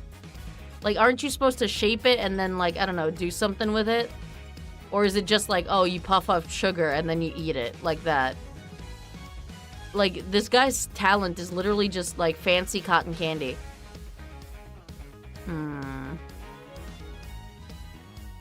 See, but do you see what I mean? Like, he wears this fucking outfit everywhere, bro. He brings his confectionery tools everywhere. He brings his chef hat everywhere. Frost at least has the, you know, decency to show up in a suit. Basically solid icing. That's fucking disgusting, bro. No wonder it lost. Okay, maybe I stay on course. Hold it! Let's try that again. No. No, I'll just stick with what I have for now. Oh. Okay, that does nothing then. Hold it! I think it's probably the other statement. I doubt that the suns are relevant right now. Only difference between the semifinal and the final was that Frost wasn't helping me. Fondant does taste good in moderation. Yeah, in moderation meaning like one little fingertip full and then no more. Because fondant tastes like goddamn cement. Like sugary sweet cement. It's buttercream or bust. I am a fondant hater.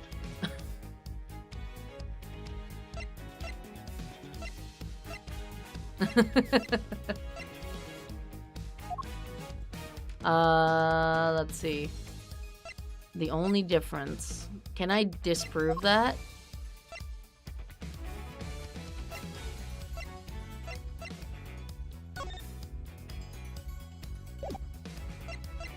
And buttercream is better, yeah.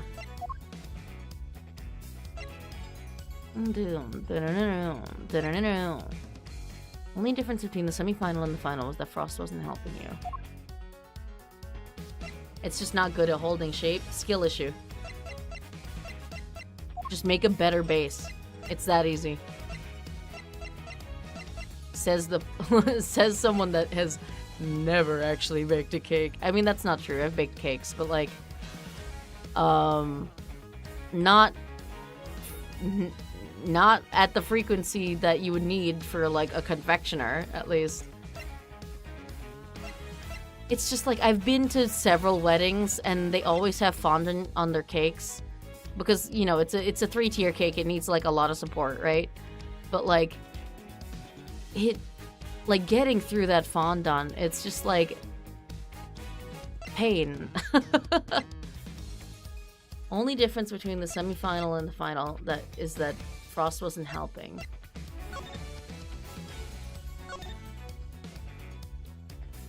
I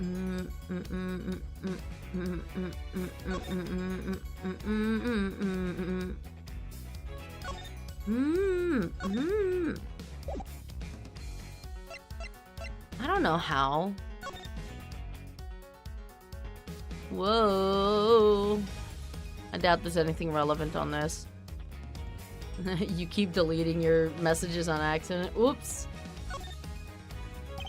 This must be the switches that change the color of the cloth. Let's see if they work.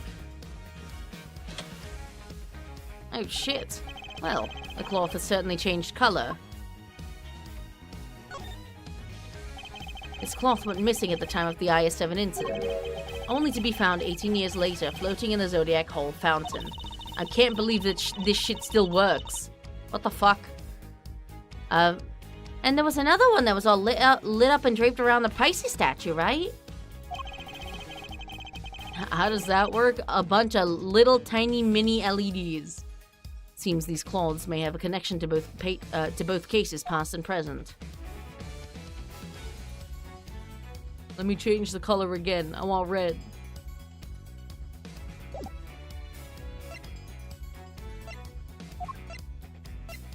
It's really cool, actually. Yeah. It's pretty sick. LED blankets win.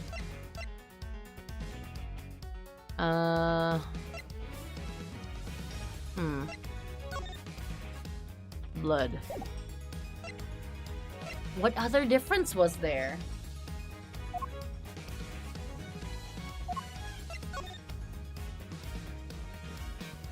Ba-dum, ba-dum, ba-dum, ba-dum. I could get yourself an RGB scarf for cosplay reasons. Oh, hell yeah.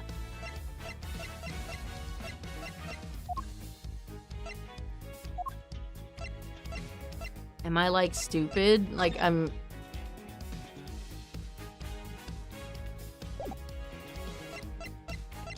Is it really the one about the sun? it!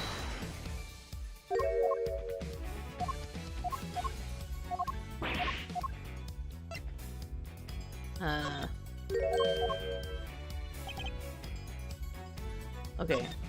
Quick little cheeky save. Oh, whatever that one Kill la Kill character had going on. I haven't finished Kill la Kill, but it is certainly like it is certainly an anime of all time. Like they certainly have costume design. Is this like contradictory? I don't understand if it is. I guess. I can think of one significant difference between the semi-final and the final, Mr. Gusteau. Your son. This is him in the photograph, correct? You told me he was here with you up through the semi-final. Oh. He was. What of it? What indeed? He was here with you until the semi-final when he suddenly wasn't for the final. And just as suddenly, your work went from being lauded for its flavor to being lambasted for it. It seems you were using your son as, you know, a taste testing... just like someone to taste test for you.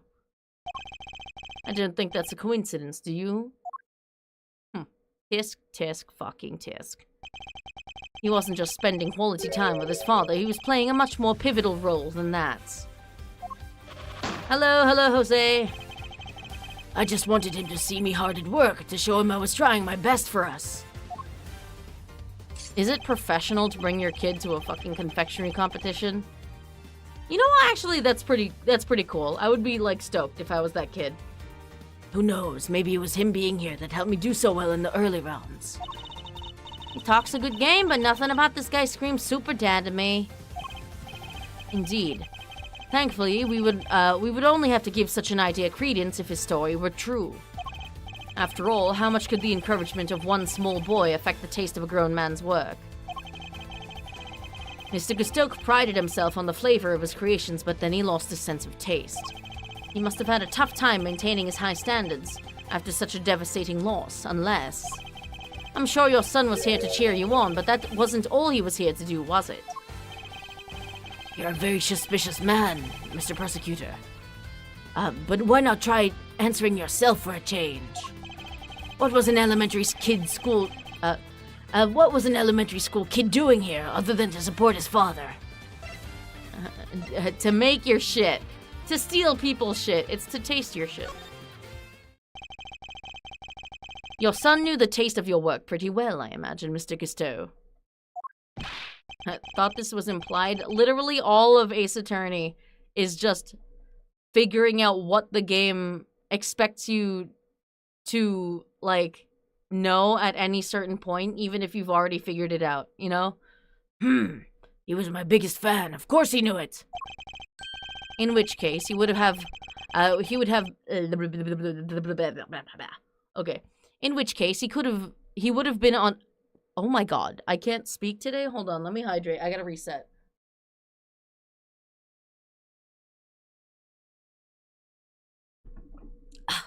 Okay. In which case, he would have been a good judge of whether something tasted on brand, so to speak, no? What are you implying? You've already told us that you were suffering from a taste disorder. Language is hard. I'll admit it. You're good. I never told anybody of this, but you figured it all out anyway. Do we need to flash back to this? We just saw this. It's true, 18 years ago, I developed agusia. No one knew about your condition. Indeed, I doubt Mr. Frost would have wanted to continue collaborating with you had he found out. After all, it was your job to make sure his creations tasted good. Therefore, your son wasn't just here to support you. He was helping you by taste testing your work. Investigations loves its flashbacks. I mean, Ace Attorney in general does. Like, Apollo Justice was really bad about it in, like, one of the cases. Like, there's this like scene in I think the third case in Apollo Justice that like constantly flashed back to one particular scene, and it's just like, shut the hell up, bro. I've seen it a million times already, please. Objection! This cheese sandwich is made with cheese. Nuh-uh, you didn't press the witness on the correct statement to make him say it's not a cheese sandwich. That's one penalty for you. Yeah, that's just Ace Attorney. Dang, now it all makes sense. Frost's stuff tasted good because it really was finished the day before when the kid was still here. Oh. It really was finished the day before when the kid was still here.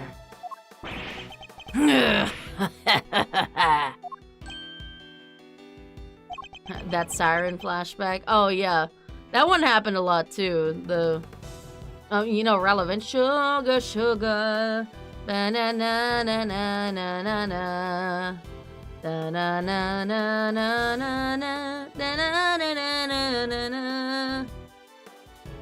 Like, the first time I saw that cutscene, I was like, holy shit, technology. We've done it, gang. Holy fuck. You have a vivid imagination, Mr. Prosecutor. But do you seriously think I'd trust a kid to tell me how to adjust the taste of my masterpieces?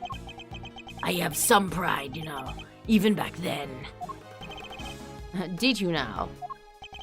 My designs may not have been much to write home about back then, but I always knew my work tasted better than anyone else's. You think I'd risk everything by putting my reputation in the hands of a child? That's your kid. Don't speak about him like that. This is just more speculation, that's all this is. In that case, I ask to speak with your son this instant. Let's see how much of your story he can corroborate. Sadly for you, my son is no longer my concern. He's dead. Well, to me at least. What? As soon as I got my sense of taste back, I went straight to Zhengfa to start my training. Huh. So, he's just admitting to being a deadbeat. That's kind of fucking nuts. And cut off all ties with that kid for good. What a piece of shit! Oh my god! What? You abandoned your own child! And that ain't the half of it. No one knows where he is even now. Shit. The cops have looked all over for him, but no dice. Shit. So, still think you can prove your asinine theory? I'd like to see you try. Yeah. You think I care about anything besides confectionery? Think again. I got my sense of taste back. What do I need? What need do I have for a son? Silence in the courtroom. While Mr. Gusteau's words and actions may demonstrate a certain lack of humanity on his part, the goddess of justice cannot judge him for that. I fucking can, though. I'll judge him right now. I'm gonna fucking deck this man across the face. What the fuck? Therefore, Mr. Edgeworth, I believe it is time for you to admit defeat. Yeah, give it up. 18 years is a long time for anything to surface now, proof or otherwise. Mr. Edgeworth, we have to do something! If we don't, the truth might be lost forever. And this fucking douchebag's just gonna go free? End him, yeah. Where are you, Detective Gumshoe? I can't imagine whose blood it could possibly be, but I'll get it tested right away, sir. I forgot. Please do, Detective. That's the last piece of the puzzle, I'm sure of it. This game has, like, got me wired to think, like, green text means I'm about to get a logic cue. And I was severely shocked for a moment that I didn't. Like, I know it was green because he was on the phone, but, like, I was waiting for the, like, the bling. Once we know whose blood it is, Hey, Miles, sorry to cut in on your mind palace time, but I was pondering something myself. Our friend Gusteau didn't come here just to check up on the body, did he? You mean because he tried to open the case? Exactamundo. Think we have anything that might explain why he tried to do that? We might. If Detective Gumshoe can make it back in time with a certain piece of evidence. That's quite enough idle chatter, Defense. Now, if you... Mr. Edgeworth, sure! Sorry to keep you waiting! Oh, Gumshoe with the perfect timing every single time. Thank God. Speak of the devil. I take it you have the test results, Detective. Oh, Larry's still here? Thanks, Gummy. Yes, sir, the lab just got back to me. Eustace is also still here. He has not said anything. He's kind of lost here. Detective, please. Court is in session. This isn't a courtroom, this is an art gallery. Now then, am I right to assume that you are bringing us the evidence Mr. Edgeworth was just speaking of? What? Hey, no fair. Why didn't anybody tell me about any of this? Very unlike him to not yap. Yeah, he's a little lost. It is indeed the evidence in question, Your Honor. It needed testing, so I asked him to carry it out. What the? Why is everybody always helping you? Because I'm not a fucking, like, brat. Like, you're unlikable and also a loser. I am the real winner. Fuck you. I'm supposed to be the one in charge here. Mr. Winner. I'm sorry I didn't involve you, but this is important. Can we at least hear what the detective has to say? Well, all right. So, Detective Gumshoe, what did the tests have to tell us? You're not gonna believe this, but the owner of the blood we found in the liquid at the bottom of the Gemini case is Carmelo Gusto, the victim of the poison gas attack. What? What are you talking about? Thank you, Detective. You've been very helpful. Well, looks like my suspicions were correct. What do you mean, Mr. Edgeworth? Huh. Oh, he's sweating. Yes. What do you mean? Explain yourself. What is the significance of this blood to the case? I also don't know. Tell me, Edgeworth. It's only the very thing the perpetrator of the IS-7 incident had been trying to hide all these years. The fact that your blood was found inside the Gemini case, Mr. Gusteau, is as good as us finding your blood lying right next to Mr. Frost's body.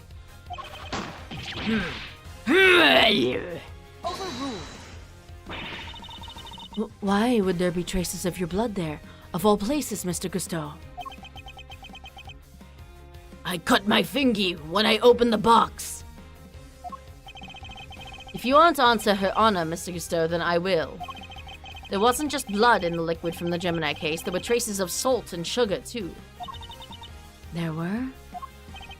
And if you remember, one particular part of Mr. Frost's work was allegedly very salty indeed. Oh, yeah. You're talking about what Delisha told us back then, right? What was it again? The liar. Did they ever? I've never tried ices so scrumptious in all my life. Really, man? I wish I could have had a bite. Well, scrumptious except for the salty bit, of course. That was unbearable. The salty bit. It's in the other photo you've got there. This bit, the harpy thing. Every time I see a circle, it's like usually they're red circles, but every time I see a circle trying to point out like a certain detail, I think of that fucking Goku meme, where it's just like, oh my god, did you see? Yeah, I gotta look for Goku. Exactly. Gemini's liar. Or Lucky Luciano, yeah. Yes, the liar, and only the liar, tasted as if it had been flavored with salt. There were no traces of salt anywhere else in Mr. Frost's entry. Do you think Delicia, like, straight up licked it? She, like, do you think she broke a piece off, or did she straight up lick the statue? Very interesting. Then perhaps you can tell us, Mr. Edgeworth. Where did the salt on the liar come from? Oh. Wait.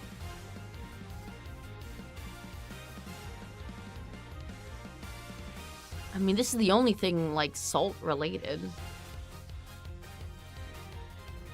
Huh.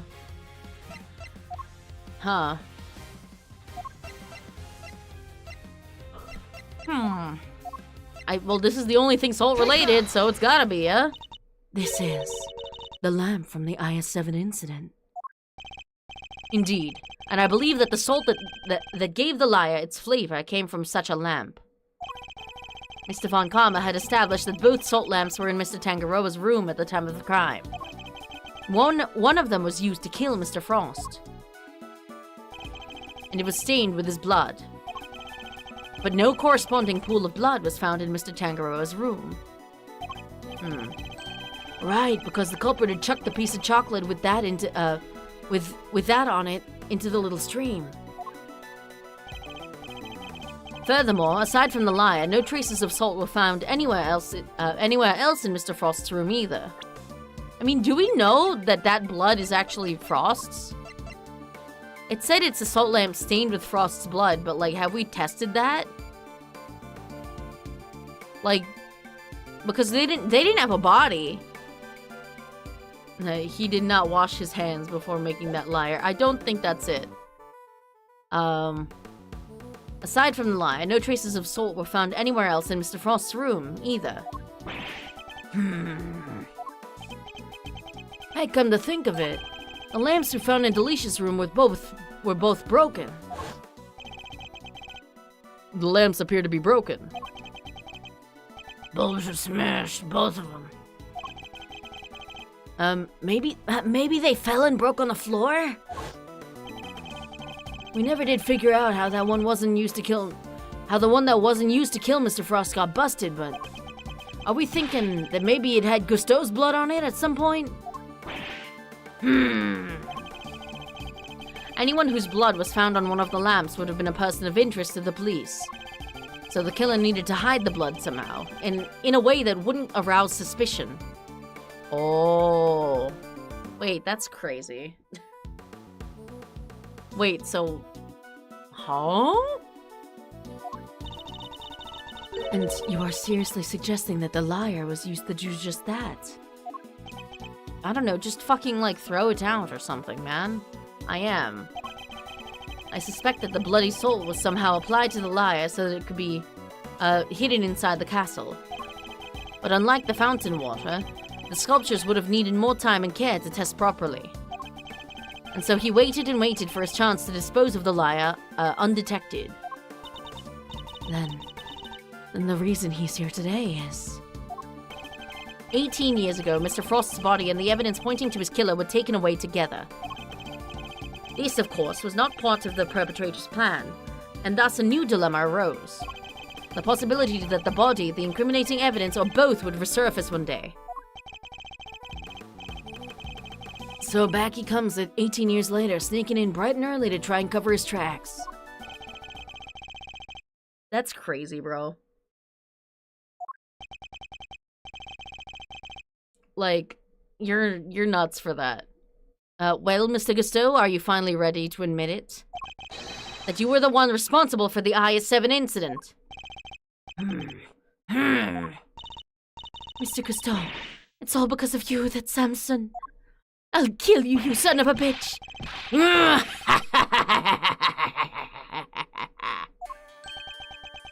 What is your fucking deal? Why do you laugh like that?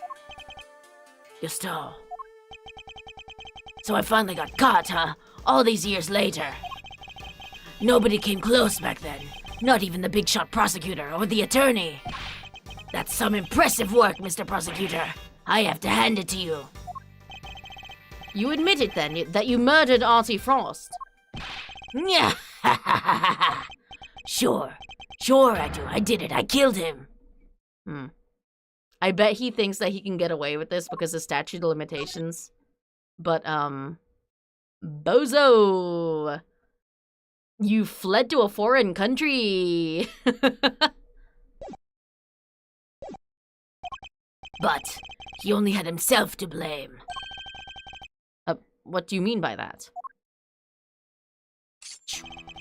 He agreed to help me. We were supposed to help each other so that one of us could win.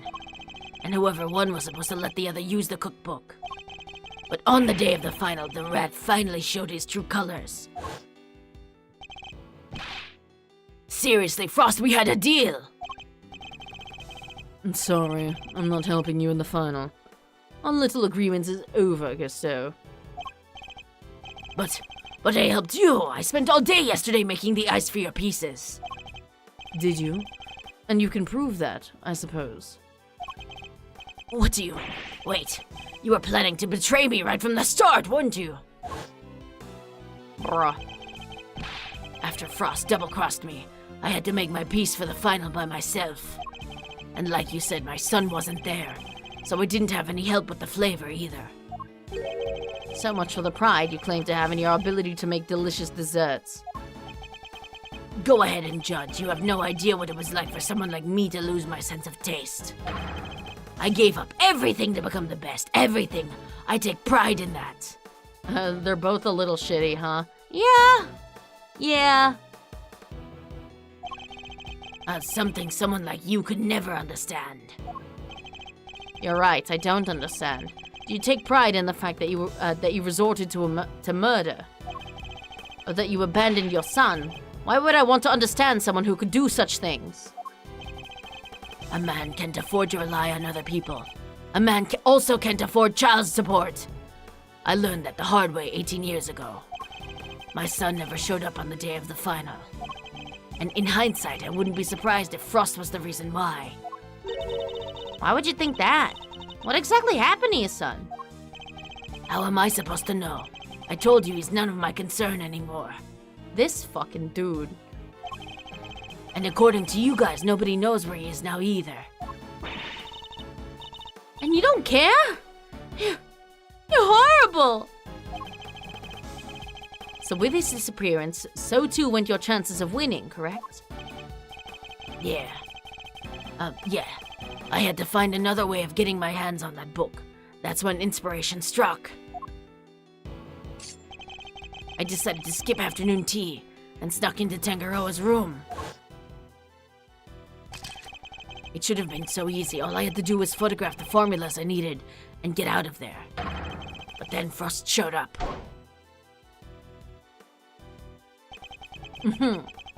I thought I might find you here. Wait a minute, hold on. He's French, right? Or does he just have like a French... I think he's not French. I'll just stay with this.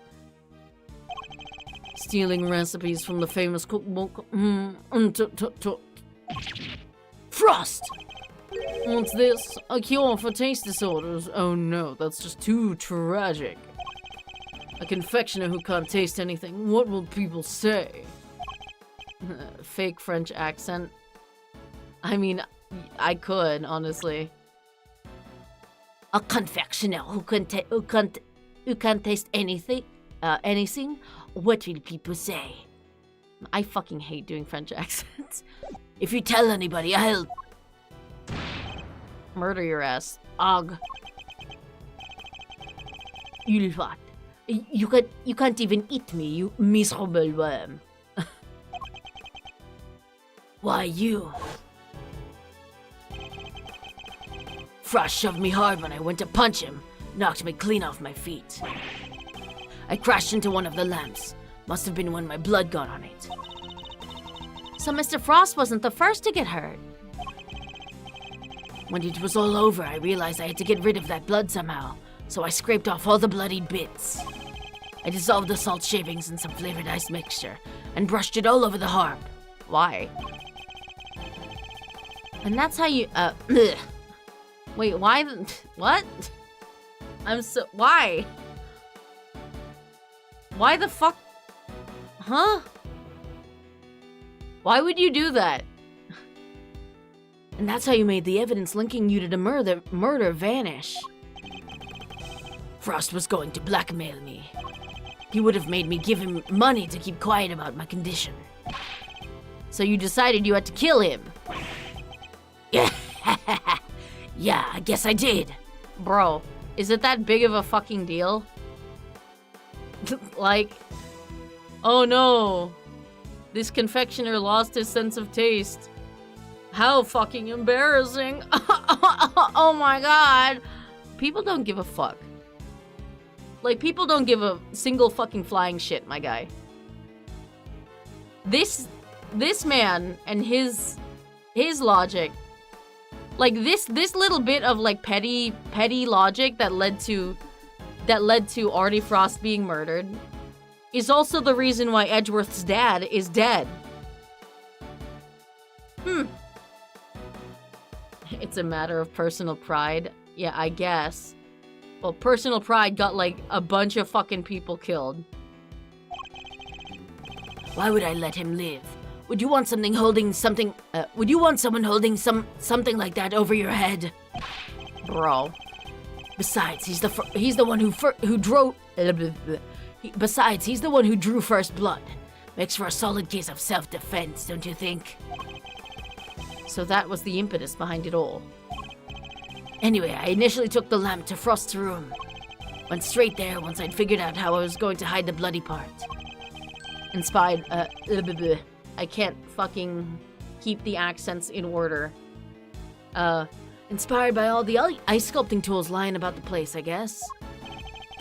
You're not as dumb as you pretend to be. Yeah, I figured I could use them to chip it off and grind it up. Once that was done, painting the stuff all over the harp was easy. What? Why, Samson? Why did you have to frame him?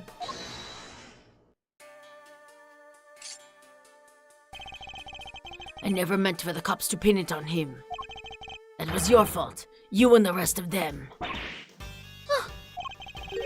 Why do you think I went to the trouble of placing the lamps and cloths back in Scone's room? That bitch was supposed to take the fall. There's only one reason to plant the murder weapon in the room of another contestant. And that's to cast suspicion on that person. What? I'm sorry. I still don't know what exactly is pushing up the bowl. Is it her foot? You tried to frame me, Gusty Pants. Yeah. What? Why? Why poor old me? What did I do? I respected Tangara. He was the best, a true champion. And you're a fucking phony. I would have never wanted him to take the fall. But you're a fraud. Your work wasn't even real. You had no respect for our craft at all. You deserve to be punished for what you did. Oh, Gusty! How could you? And had you refrained from eating Tangaroa's work, Frost's body wouldn't have been found. My plan was to wait until Tangaroa was judging your room. That's when I'd sneak the corpse into Frost's room and freeze it. But thanks to you, Bound here found it before I had a chance to to retrieve it. I don't understand. Why did you need to freeze his body at all? Ha! Why indeed? Mr. Edgeworth, surely you must know. Why did Mr. Gusteau need to freeze Mr. Frost's body?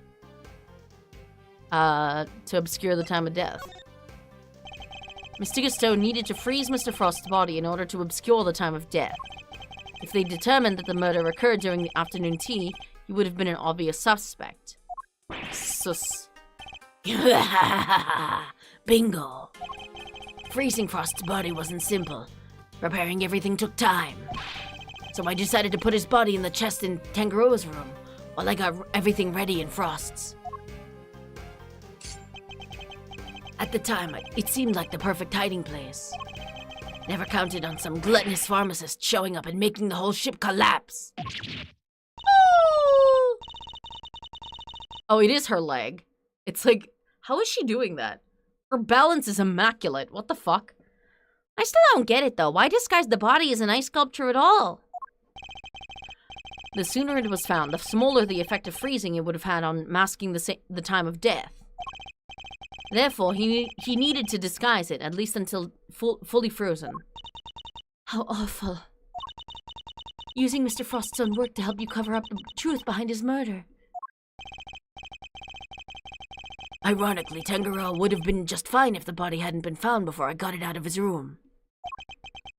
If only things had gone to plan. He wouldn't even have been arrested, let alone convicted.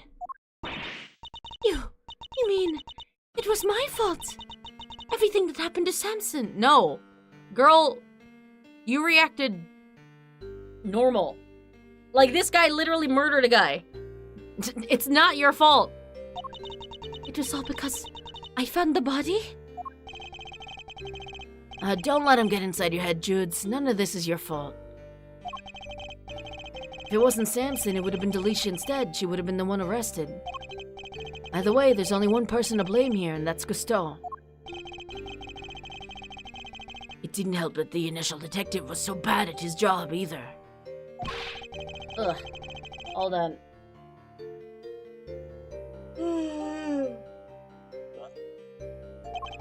Oh, fuck! I didn't mean that! Hold on. History. He never even told the prosecutor that the body had vanished. So then Mr. Von Kama had unwittingly placed Mr. Tangaroa under arrest in absence of a body. Unwittingly? He did it on purpose. What? I mean, I guess it would explain why he was so keen to wrap things up. Still, you'd think he'd notice something as big as that if he'd taken a look at a few reports, right? Not if someone had been deliberately distorting the facts of the case, though. Either way, it seems that Mr. Von Kama didn't know about the body until after the arrest had been made. But admitting that would have spoiled his perfect record. So he kept it to himself and proceeded to prosecute Mr. Tangaroa regardless. I mean, it's not a perfect record anymore because Gregory got your ass, loser. Can this really be true?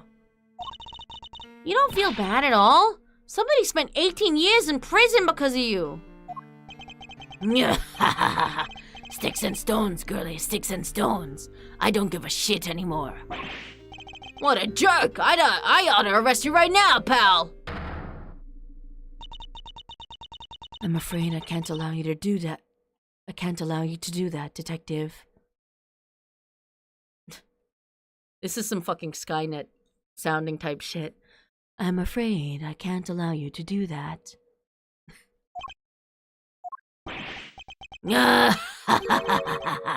So you noticed, huh? Glad somebody did. Yeah, I also noticed the fucking Zheng Fa thing, dude. So, eat ass. The judge is right. You can't lay a finger on me. What? Why? You just confessed to murder. No idea, huh? Then I guess I'd better lay it out for you. Why you can't arrest me? Ha ha ha ha ha. I killed Frost 18 years ago. The statute of limitations for murder in this country is 15 years. You do the math. You can't arrest me. You think I'd have confessed otherwise? Bro. That's right. The statute of limitations is only 15 years. Is this really the end of the line, Mr. Edgeworth? Ugh. Once the statute is expired, he can't be charged, so... But...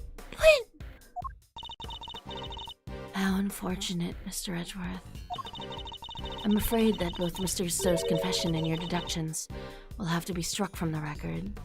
Girl, why are you satisfied with this? Like, you should be pissed off. And that Mr. Tangaroa's conviction will remain in place. Bruh. Bruh. But we've finally proven that the police never had Mr. Frost's body in their possession. Even if we can't arrest Mr. Gusteau, surely Mr. Tangaroa has grounds for a retrial on that basis. Does he? I wouldn't be so sure.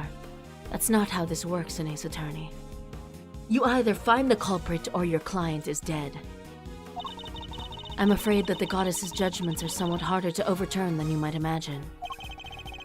So the committee means for the verdict from 18 years ago to stand no matter what. Ha ha ha ha ha ha! Bad luck, Mr. Prosecutor. There must be something we can do, something to bring Mr. Gusteau down. Okay. I'm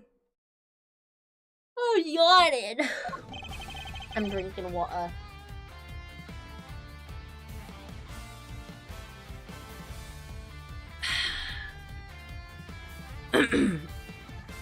Hold it! The passage of time doesn't diminish what you did, Mr. Gusteau. It sure diminishes one thing, though.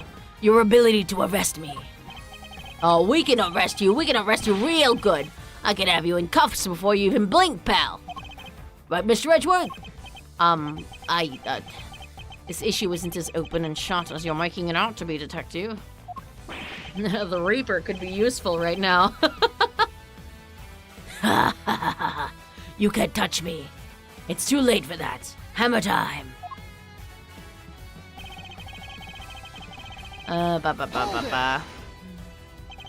Depending on your actions over the last 18 years, the statute may not have expired yet.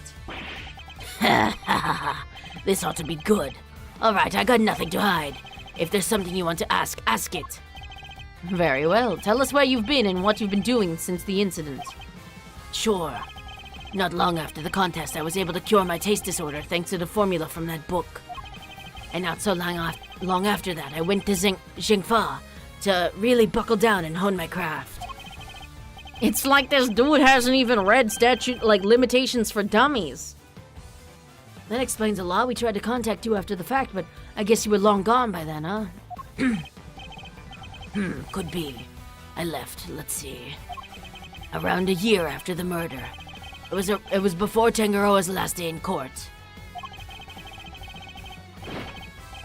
Going to Zhengfa was the best thing I ever did. Flavor, design, I'm the full package now.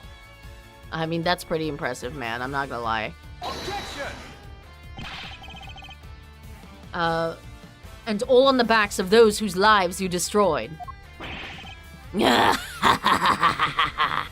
This dude's mega fucking evil.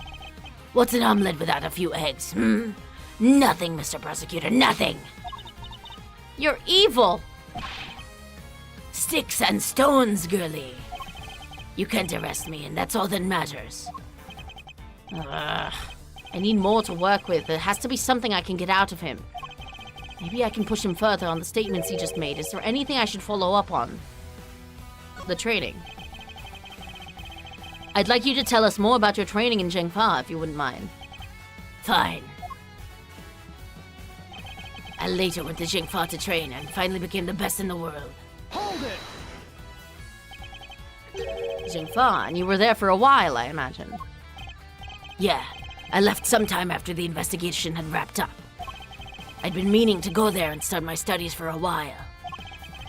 Oh, so this dude was planning to leave his kid behind, for ages. I see. And thanks to the hard work I put in.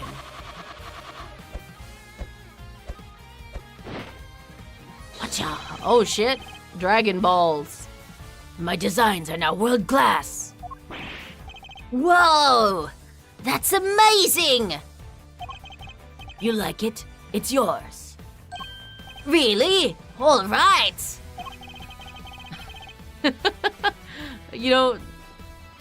Good for him.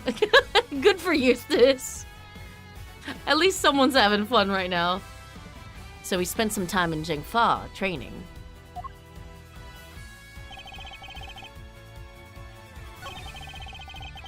You can't arrest me. I think I'd have confessed otherwise.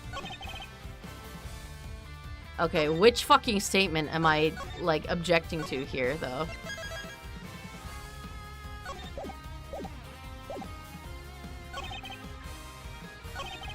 Hold it!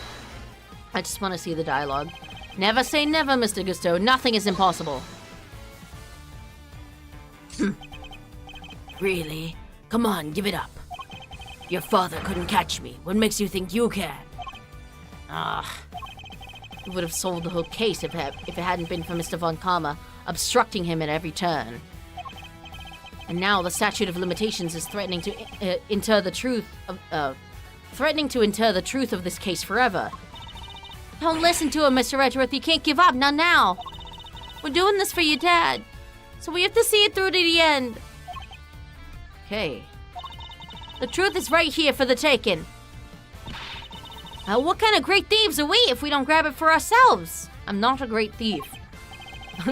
Okay, but you're right.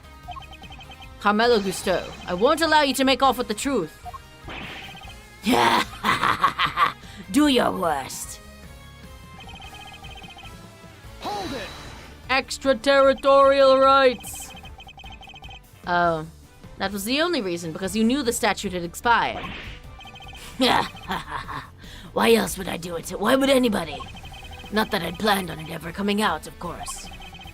And why was that? Because I'm finally the world's greatest confectioner. And petty stuff like this only gets in the way of me and my craft. So you're more concerned about you and your rep than the fact that Samson's still rotting in jail? I've seen some pieces of work in my time, but you're just flat out unforgivable. Who cares about forgiveness? I did what I did. I don't need you to understand any of it. All right, Miles, it's official. Uncle Eddie is mad. And that doesn't happen often. You're not the only one. He's so mad that he cut the music out. That's crazy. But don't worry, he won't get away with this, not if I can help it. Mr. Gusteau is no ordinary opponent. He's gone 18 years without his crimes being exposed. I think, Mr. Redworth, there must be some way for us to arrest him. This guy's probably watched a few legal dramas before, but he's no lawyer. Not like you and me. There's gotta be some loophole there's gotta be some loophole somewhere we can use. There's just gotta. He's right. Mr. Gusteau is just an armchair attorney, after all. Armchair attorney. The new, like, Ace Attorney spin-off franchise.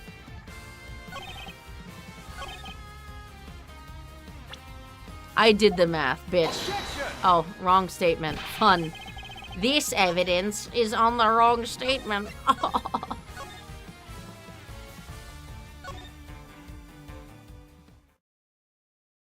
God damn it.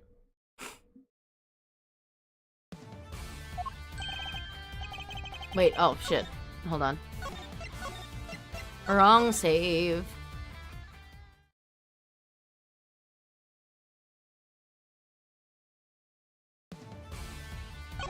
This one? It's 15 years unless... No! Oh, maybe it's the Zhengfa statement. Shit.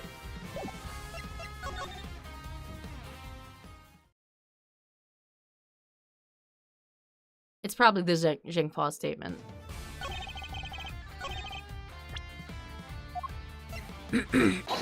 There we go. Okay. Damn, brat, I'll sue! The statute of limitations for murder is subject to the following condition. The statute is suspended should the suspect flee to a foreign country. Which means that the time you spent abroad doesn't count toward the total time under the statute.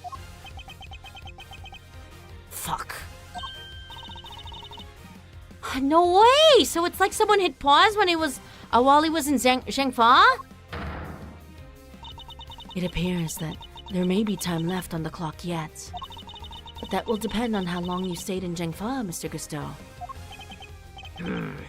It was 3 years exactly. 3 years? Hold on, nobody's saying anything until I've done the math. The murder happened 18 years back. The statute is 15 years. Add the 3 overseas.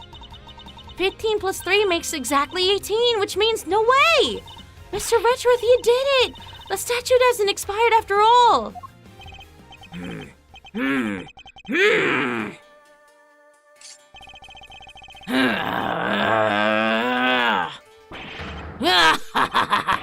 Bingo, 18 years exactly. Glad you worked it out for yourselves. There's another fucking clause.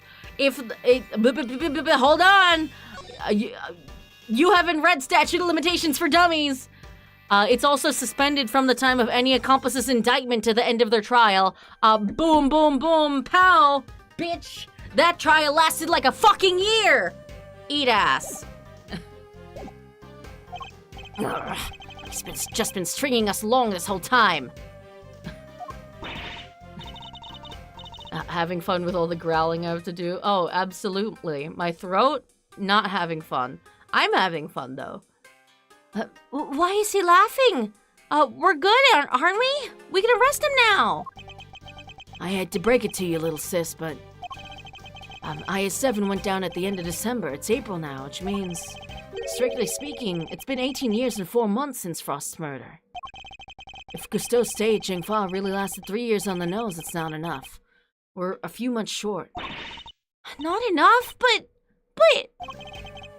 What did I tell you? You can't touch me!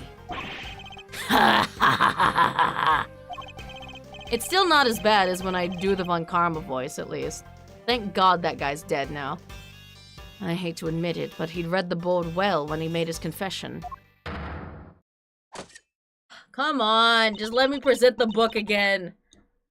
How unfortunate, Mr. Edgeworth. If only the statute had been suspended for another year. Hint, hint, nudge, nudge. Ugh. Those who would overturn the goddess's judgment must be willing to pay the price, should they fail. And you, Mr. Edgeworth, have failed. Is he dead? I thought he was just jailed. I think they imply he was killed, like he was given the death sentence or something. But I might just be making that up. Going to jail is almost equivalent to being dead anyway in this series. And you, Mr. Edgeworth, have failed.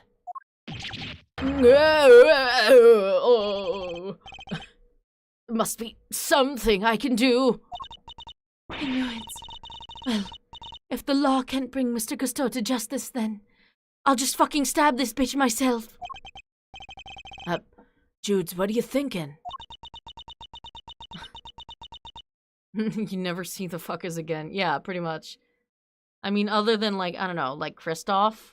We saw Kristoff. Objection! There's no need to go adding to your rap sheet just yet. We're not done here, far from it. Because there's still a way we can nail him. There is? Alright, Malzarino, pep talk. I need you to think back over everything we know about this case.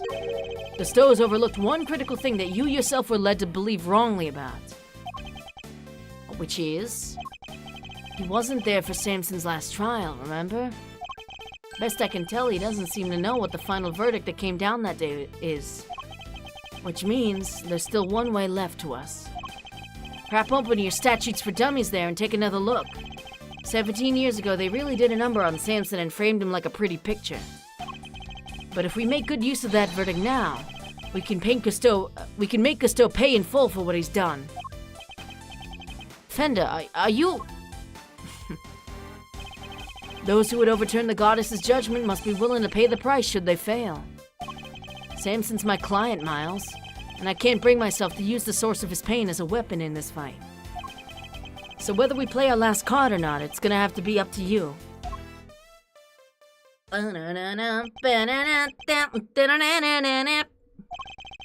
Bringing Mr. Cousteau to justice can only happen if I use the outcome of that hard-fought trial. So, should I raise an objection and play that card or not? Duh!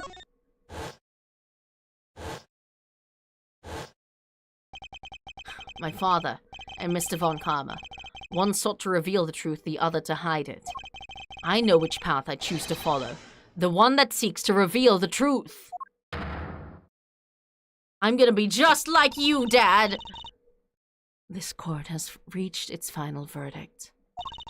The record will state that Mr. Cousteau has been found not guilty on all counts. Objection! Nuh-uh. No, Your Honor, Mr. Carmelo Cousteau is absolutely guilty. Also, you can't say that he's not guilty when he literally just fucking confessed to it. Like, yeah, I know in a legal sense. Like, the statute of limitations was out, right? Like, hypothetically, because we know it's not. But, like, but he's still guilty of the fucking crimes. And I refuse to let him walk away. His crimes are too unspeakable to go unpunished. Do you mean to suggest that you have grounds upon which to call for his arrest? I do. Now, to show Judge Gavelle something that proves the statute of limitations hasn't yet expired. The statutes for dummies again! What?!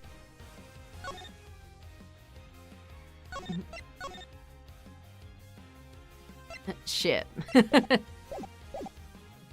Consider this piece of evidence. The court rules the evidence inadmissible, on the grounds that it appears to be entirely irrelevant. Fuck, wrong, God.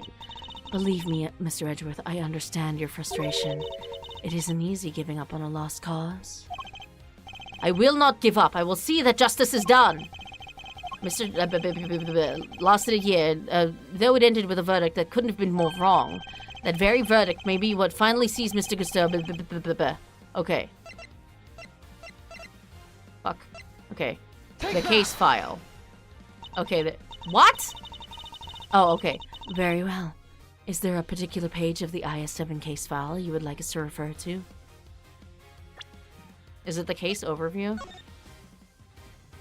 No. It's, suspect data. Yeah. I'd like to direct your attention to the page concerning the suspect. As you can see, Samson Tangaroa was convicted as an accomplice, and it took around 1 year from his indictment for the verdict to be reached. Yes, that does seem to be the case. The book you gave us details certain conditions pertaining to the statute of limitations for murder. One of them, as I mentioned, is that the statute is suspended if the suspect flees the country. And another, tisk, fucking tisk, states that the statute is suspended from the time of any accomplice's indictment to the end of the trial. What? Tangaroa was convicted as an accomplice? Yep, guess you were in Zhengfa when the verdict came down. Samson was convicted as an accomplice, not the main perpetrator. Which is clearly news to you. And not good news either, am I right? But how can that be? Tangaroa wasn't an accomplice to anyone. He was innocent and you know it, Oh, we know it. It's what we've been trying to prove all along. And in a pleasing twist of fate, his wrongful conviction will be the very thing that sets him free. If you spent 3 years in Zhengfa, and your accomplice Samson Tangaroa was on trial for 1 year, it means you can still be charged with Mr. Frost's murder up to 19 years after the fact. In other words, the statute of limitations hasn't expired at all.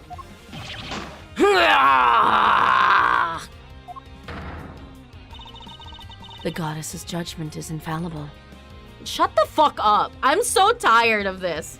I'm so tired of you saying this. It is, like, honestly pissing me off.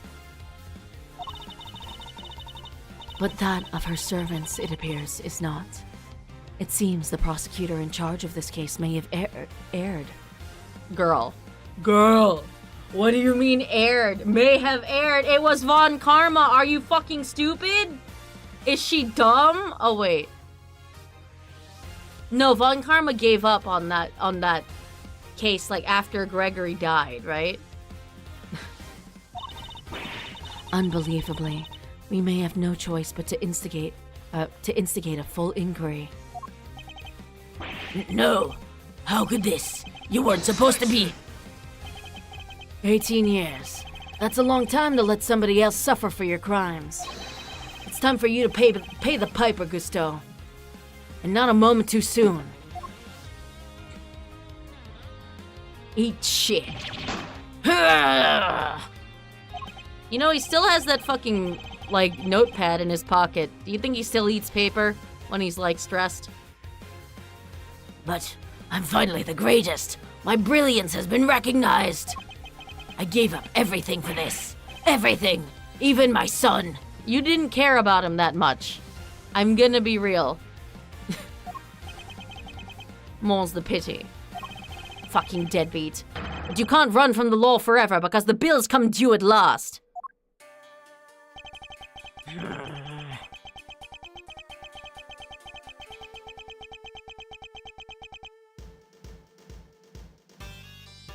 What's he gonna do? Oh god! What the fuck? What the fuck? Oh my god, okay Kazuma, what the fuck? What the fuck? You could just do that? Mr. Gusteau's all set up for his trip downtown, sir. Oh, good. Which means it's your turn next, right? I suppose so. That was incredibly impressive, yeah. Jude. I'm so sorry, everybody. I've caused you all so much trouble. But, thank you. Thank you so much for bringing Mr. Gusteau to justice at last. Word of advice, if you're going to set up a trap to catch, to catch a killer, you maybe don't want to become a killer in the process. Just, I don't know, knock them out. Like, you could have put, like, knockout gas in that container. And then you would have been able to find out who the killer is and, get them arrested. You don't have to murder them personally. I'm just saying. I'm afraid there's no escaping the consequences of your actions, Miss Bound. But those actions were born of the legal mistakes that were made all those years ago. We all know that. So allow me to apologize in return on behalf of the prosecution. Oh no, I have no one to blame but myself for it all. Starting with the sculptures. Hey, Judes, you think maybe you might want to, you might want me to represent you? I'm not some nervous newbie anymore. And, I can't get you off scot-free, but I can at least probably lighten your sentence. And there's no way I'm letting you take the rap for everything. Girl! Oh, I'd be honored. Girl, I think you need to get those tear ducts checked out. That's like fucking, frothing at the mouth rabies type shit, except it's your eyes. I think you need to go to the doctor. What? What is this, Ace Attorney? That's probably the most ridiculous tear, sprite I've ever seen. What? Oh, I'd be honored. Thank you, Mr. Fender.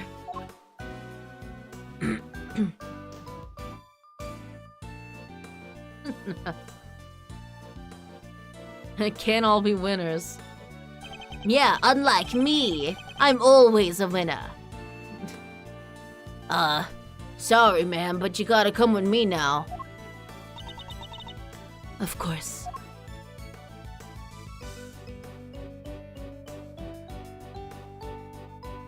Peace. And once again, Eustace Winner is fucking useless. Judge Gavelle, why did you lie to us? Lie? What are you talking about? You implied that there was no case for a retrial, but as we've proven, that wasn't true. Surely anyone truly committed to seeing justice done would have called one as soon as the body was found. I am under no obligation to answer such questions. And you clearly have no intention of doing so either. Truly, you are proving to be quite a threat to the Committee for Prosecutorial Excellence. The CPE, if you will. As such, you give me little choice but to report back on your continued transgressions. Girl, what is your fucking beef with me? What the fuck? You'd like to have a proper case with Gavelle as the judge? See, I'm just concerned that she would look ridiculous, face on, because we would have to see her, facing forward. And I feel like it would be cursed, right? No doubt you will be called to appear before the committee in due course.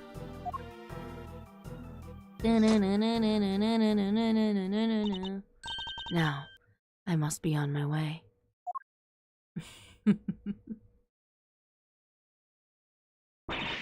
Oh, what the heck? And after you caught the real killer and everything. Isn't that what prosecutors are supposed to do? Ugh, regardless of how it all may play out, I will never regret what we accomplished here today. If I lose my job, fuck it. Maybe I'll become a defense attorney. Fuck it. I don't give a shit. Mr. Edgeworth. Hey, Mr. Edgeworth. Best case scenario, novice. Worst case scenario, malicious. Yeah. Yes. Why did you stick your nose in this case anyway? You weren't even on the job. My job is to bring the truth to light, Mr. Winner. Not only as a prosecutor, but as a person. I don't get it. I wouldn't expect you to understand, not as long as you believe that closing a case makes you a winner. That's going way over my head. I'm going home. You know what, yeah. Take as much time as you need to process that, Eustace. I'm sure it'll take you a while to understand all of that. What was that all about?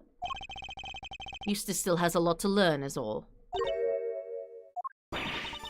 Oh, Milesy Wilesy!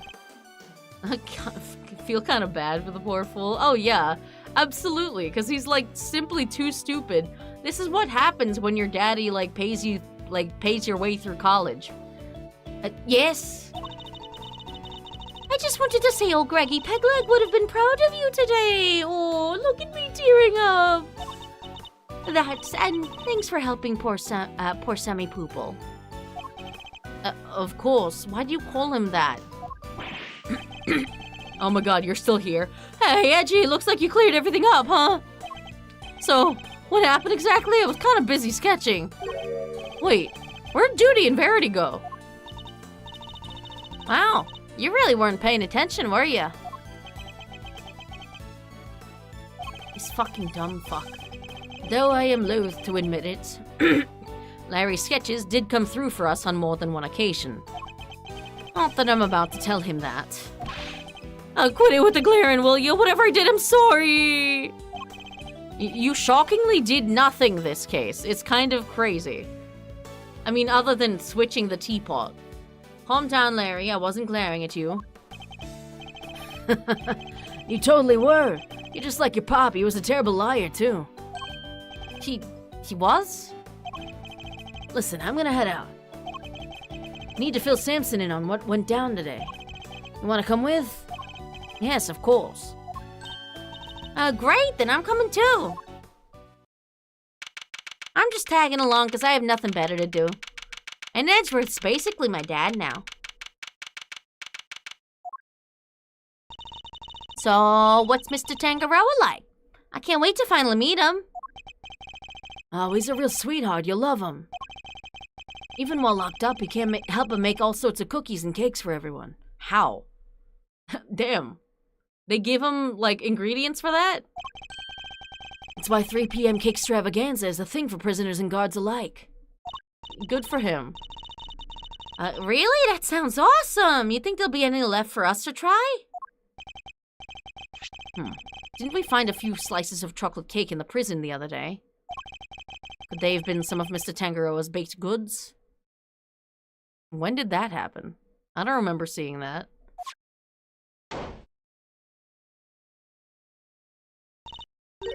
Gummy, what are you doing here?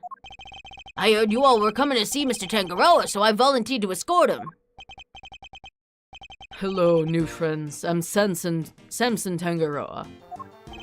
Prosecutor Miles Edgeworth at your service. Oh yeah, this is the first time we're meeting, huh?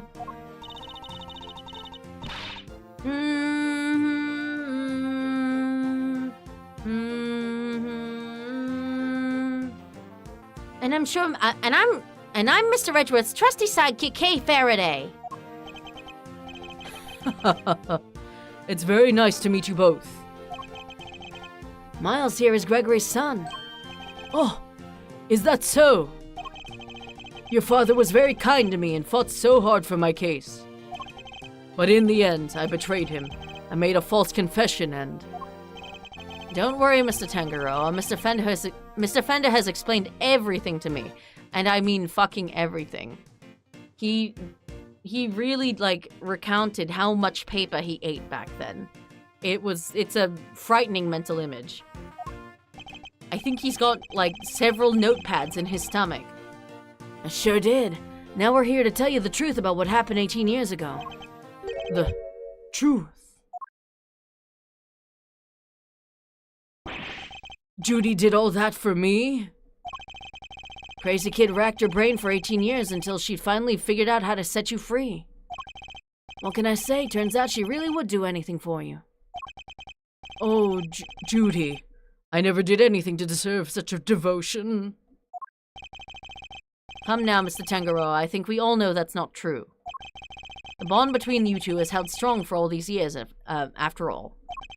You think so? Guess I'd better show him. Which piece of evidence is proof of the bond Mr. Tanjiro and Miss Bound share?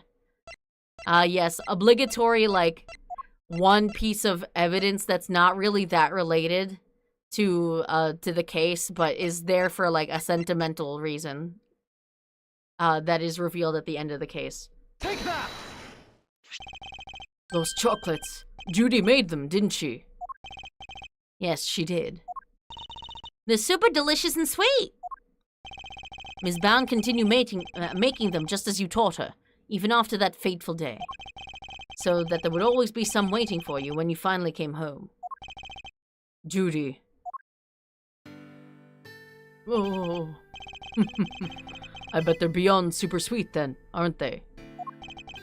Very much so, I'm afraid. I only wish we could hand them to you. Don't worry, sir. I'll make sure he gets them later. Which would be a clear breach of prison policy, not that I have the authority now to stop him anyway. Thank you very much. You know, Detective, something about you reminds me of Detective Bad. Really, pal? Because I look up to him a lot. He's my role model. Gumshoe, you realize he was, you know, like, convicted of being the Yatagarasu, right? You don't say. It seems fate likes to bring people of all sorts together, huh? Sweets are always worth breaking the law for. Sure. Yeah, actually. Go, do a crime! You hang in there, Samson, just a little longer. Also, hi, Hex! I should be able to get you out soon. I'm sorry it's taken so long. Nobody should have to wait 18 years to get justice.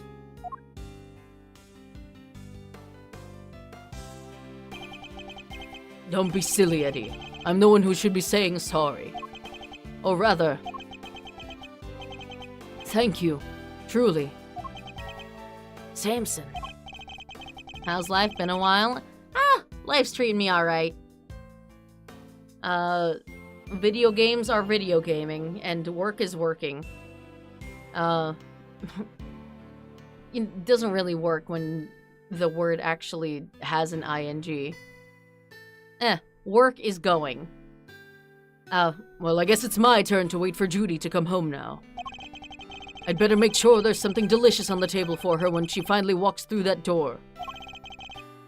Don't let me down, Eddie. I'll leave it to me, big guy. You're not gonna sing? The IS-7 incident. It's been 18 long years. It's been 3,000 years. But that case we'd inherited from my father is finally coming to a close. What a time.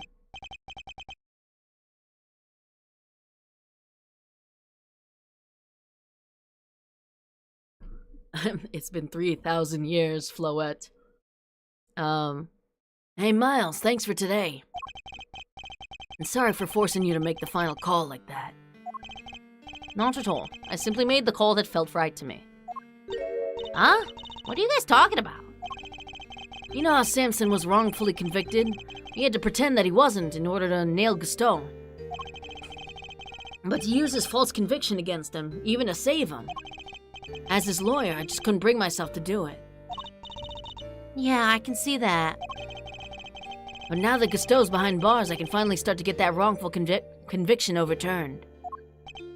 Yes, and I'm sure you will. Wait a minute, does this mean that even if you were only doing what's right? If the false conviction had been overturned before today, Mr. Gusteau would have gotten away scot-free? Yep. That's what we folks in the trade like to call a legal contradiction. The law's far from perfect. Because of things like legal contradictions, right? Yeah, but you never know. Things might change. Law's always evolving, just like us humans. Your Uncle Eddie and Miles Reno included, am I right? The potential for growth and change. In people and the law, huh? I guess that's what the theme of this game is. Like, fighting against an unbending law. Like, that's why Verity Gavelle is like the way she is. Like they made her like a religious type figure because it's supposed to be like, oh, because she's unquestioning of her dogma, right? Of her belief in the way that things are like currently with the law. The peasants are acting more peasanty, the soldiers are acting more soldiery. Edgeworth is acting more edgeworthy. Or edgeworthy? So, Miles, are you gonna keep fighting crime as a prosecutor, or help people as an attorney? Something tells me you got a big decision ahead of you. One only you can answer. I know. Well, let's just say I won't complain if you show up at the office one day. And on that note, it's time for me to skedaddle. I owe you big time, and I always repay my debts, but for now... Thanks again for today. I mean it. Peace. Goodbye, Fender.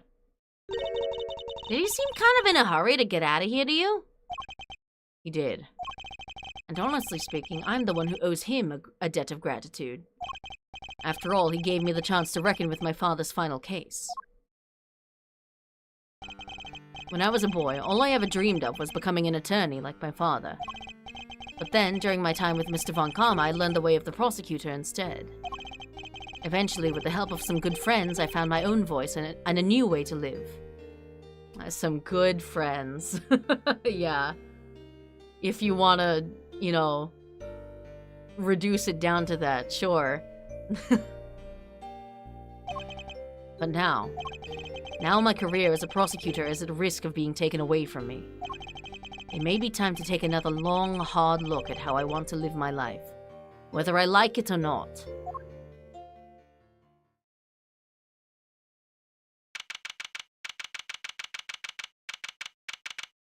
April 2nd, Edgeworth & Co. Law Offices. Hey, Gregory. Sorry for reporting in so late. Oof. May it take 18 years. We're finally in a position to prove Samson's innocence. All thanks to your boy Miles. Couldn't have done it without him. By which I mean he did pretty much everything. Should have seen him. The way he fought for the truth gave me chills. It was like I was watching you. April 2nd, there's two of you now. Yeah. In fact, you could say there's an entire month's worth of you.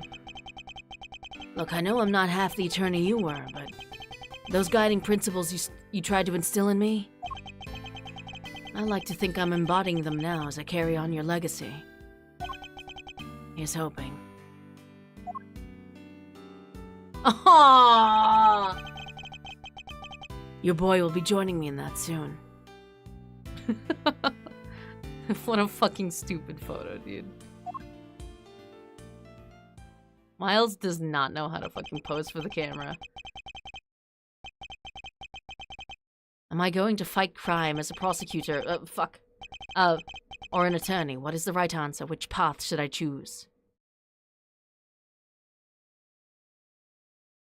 Oh, the end. Save, bitch. Turnabout forsaken. Oh, shit. Sees a camera and stiffens up like a board. Yeah, absolutely. Oh, cute. Oh, K. Huh. And then Eustace is the final case, huh? I mean, classic, you know, like the rival, the rival prosecutor is the one that's relevant in the final case of the game. All right. Well, next time we'll be starting a Turnabout Forsaken. And K's gonna be relevant somehow. Eustace learns a single law. You know what? I am looking forward to, you know, Eustace character growth arc. I just want to see this man be competent once in his life. Like, and that'll be good for me. Maybe he'll quit. Maybe he'll quit. Who knows? No, but seriously, I want to see him in like newer Ace Attorney games. I mean, like, granted, if he doesn't die, like I want to see him come back in like future Ace Attorney games, just because he's such a fun character. He's so fucking dumb. Oh god, it'd be so funny. Anyway, thank you all for watching, and I'll be back with this next time, and I'll be playing Rift of the Necrodancer over on Twitch tomorrow. So, see you all then. Adios. Bye-bye.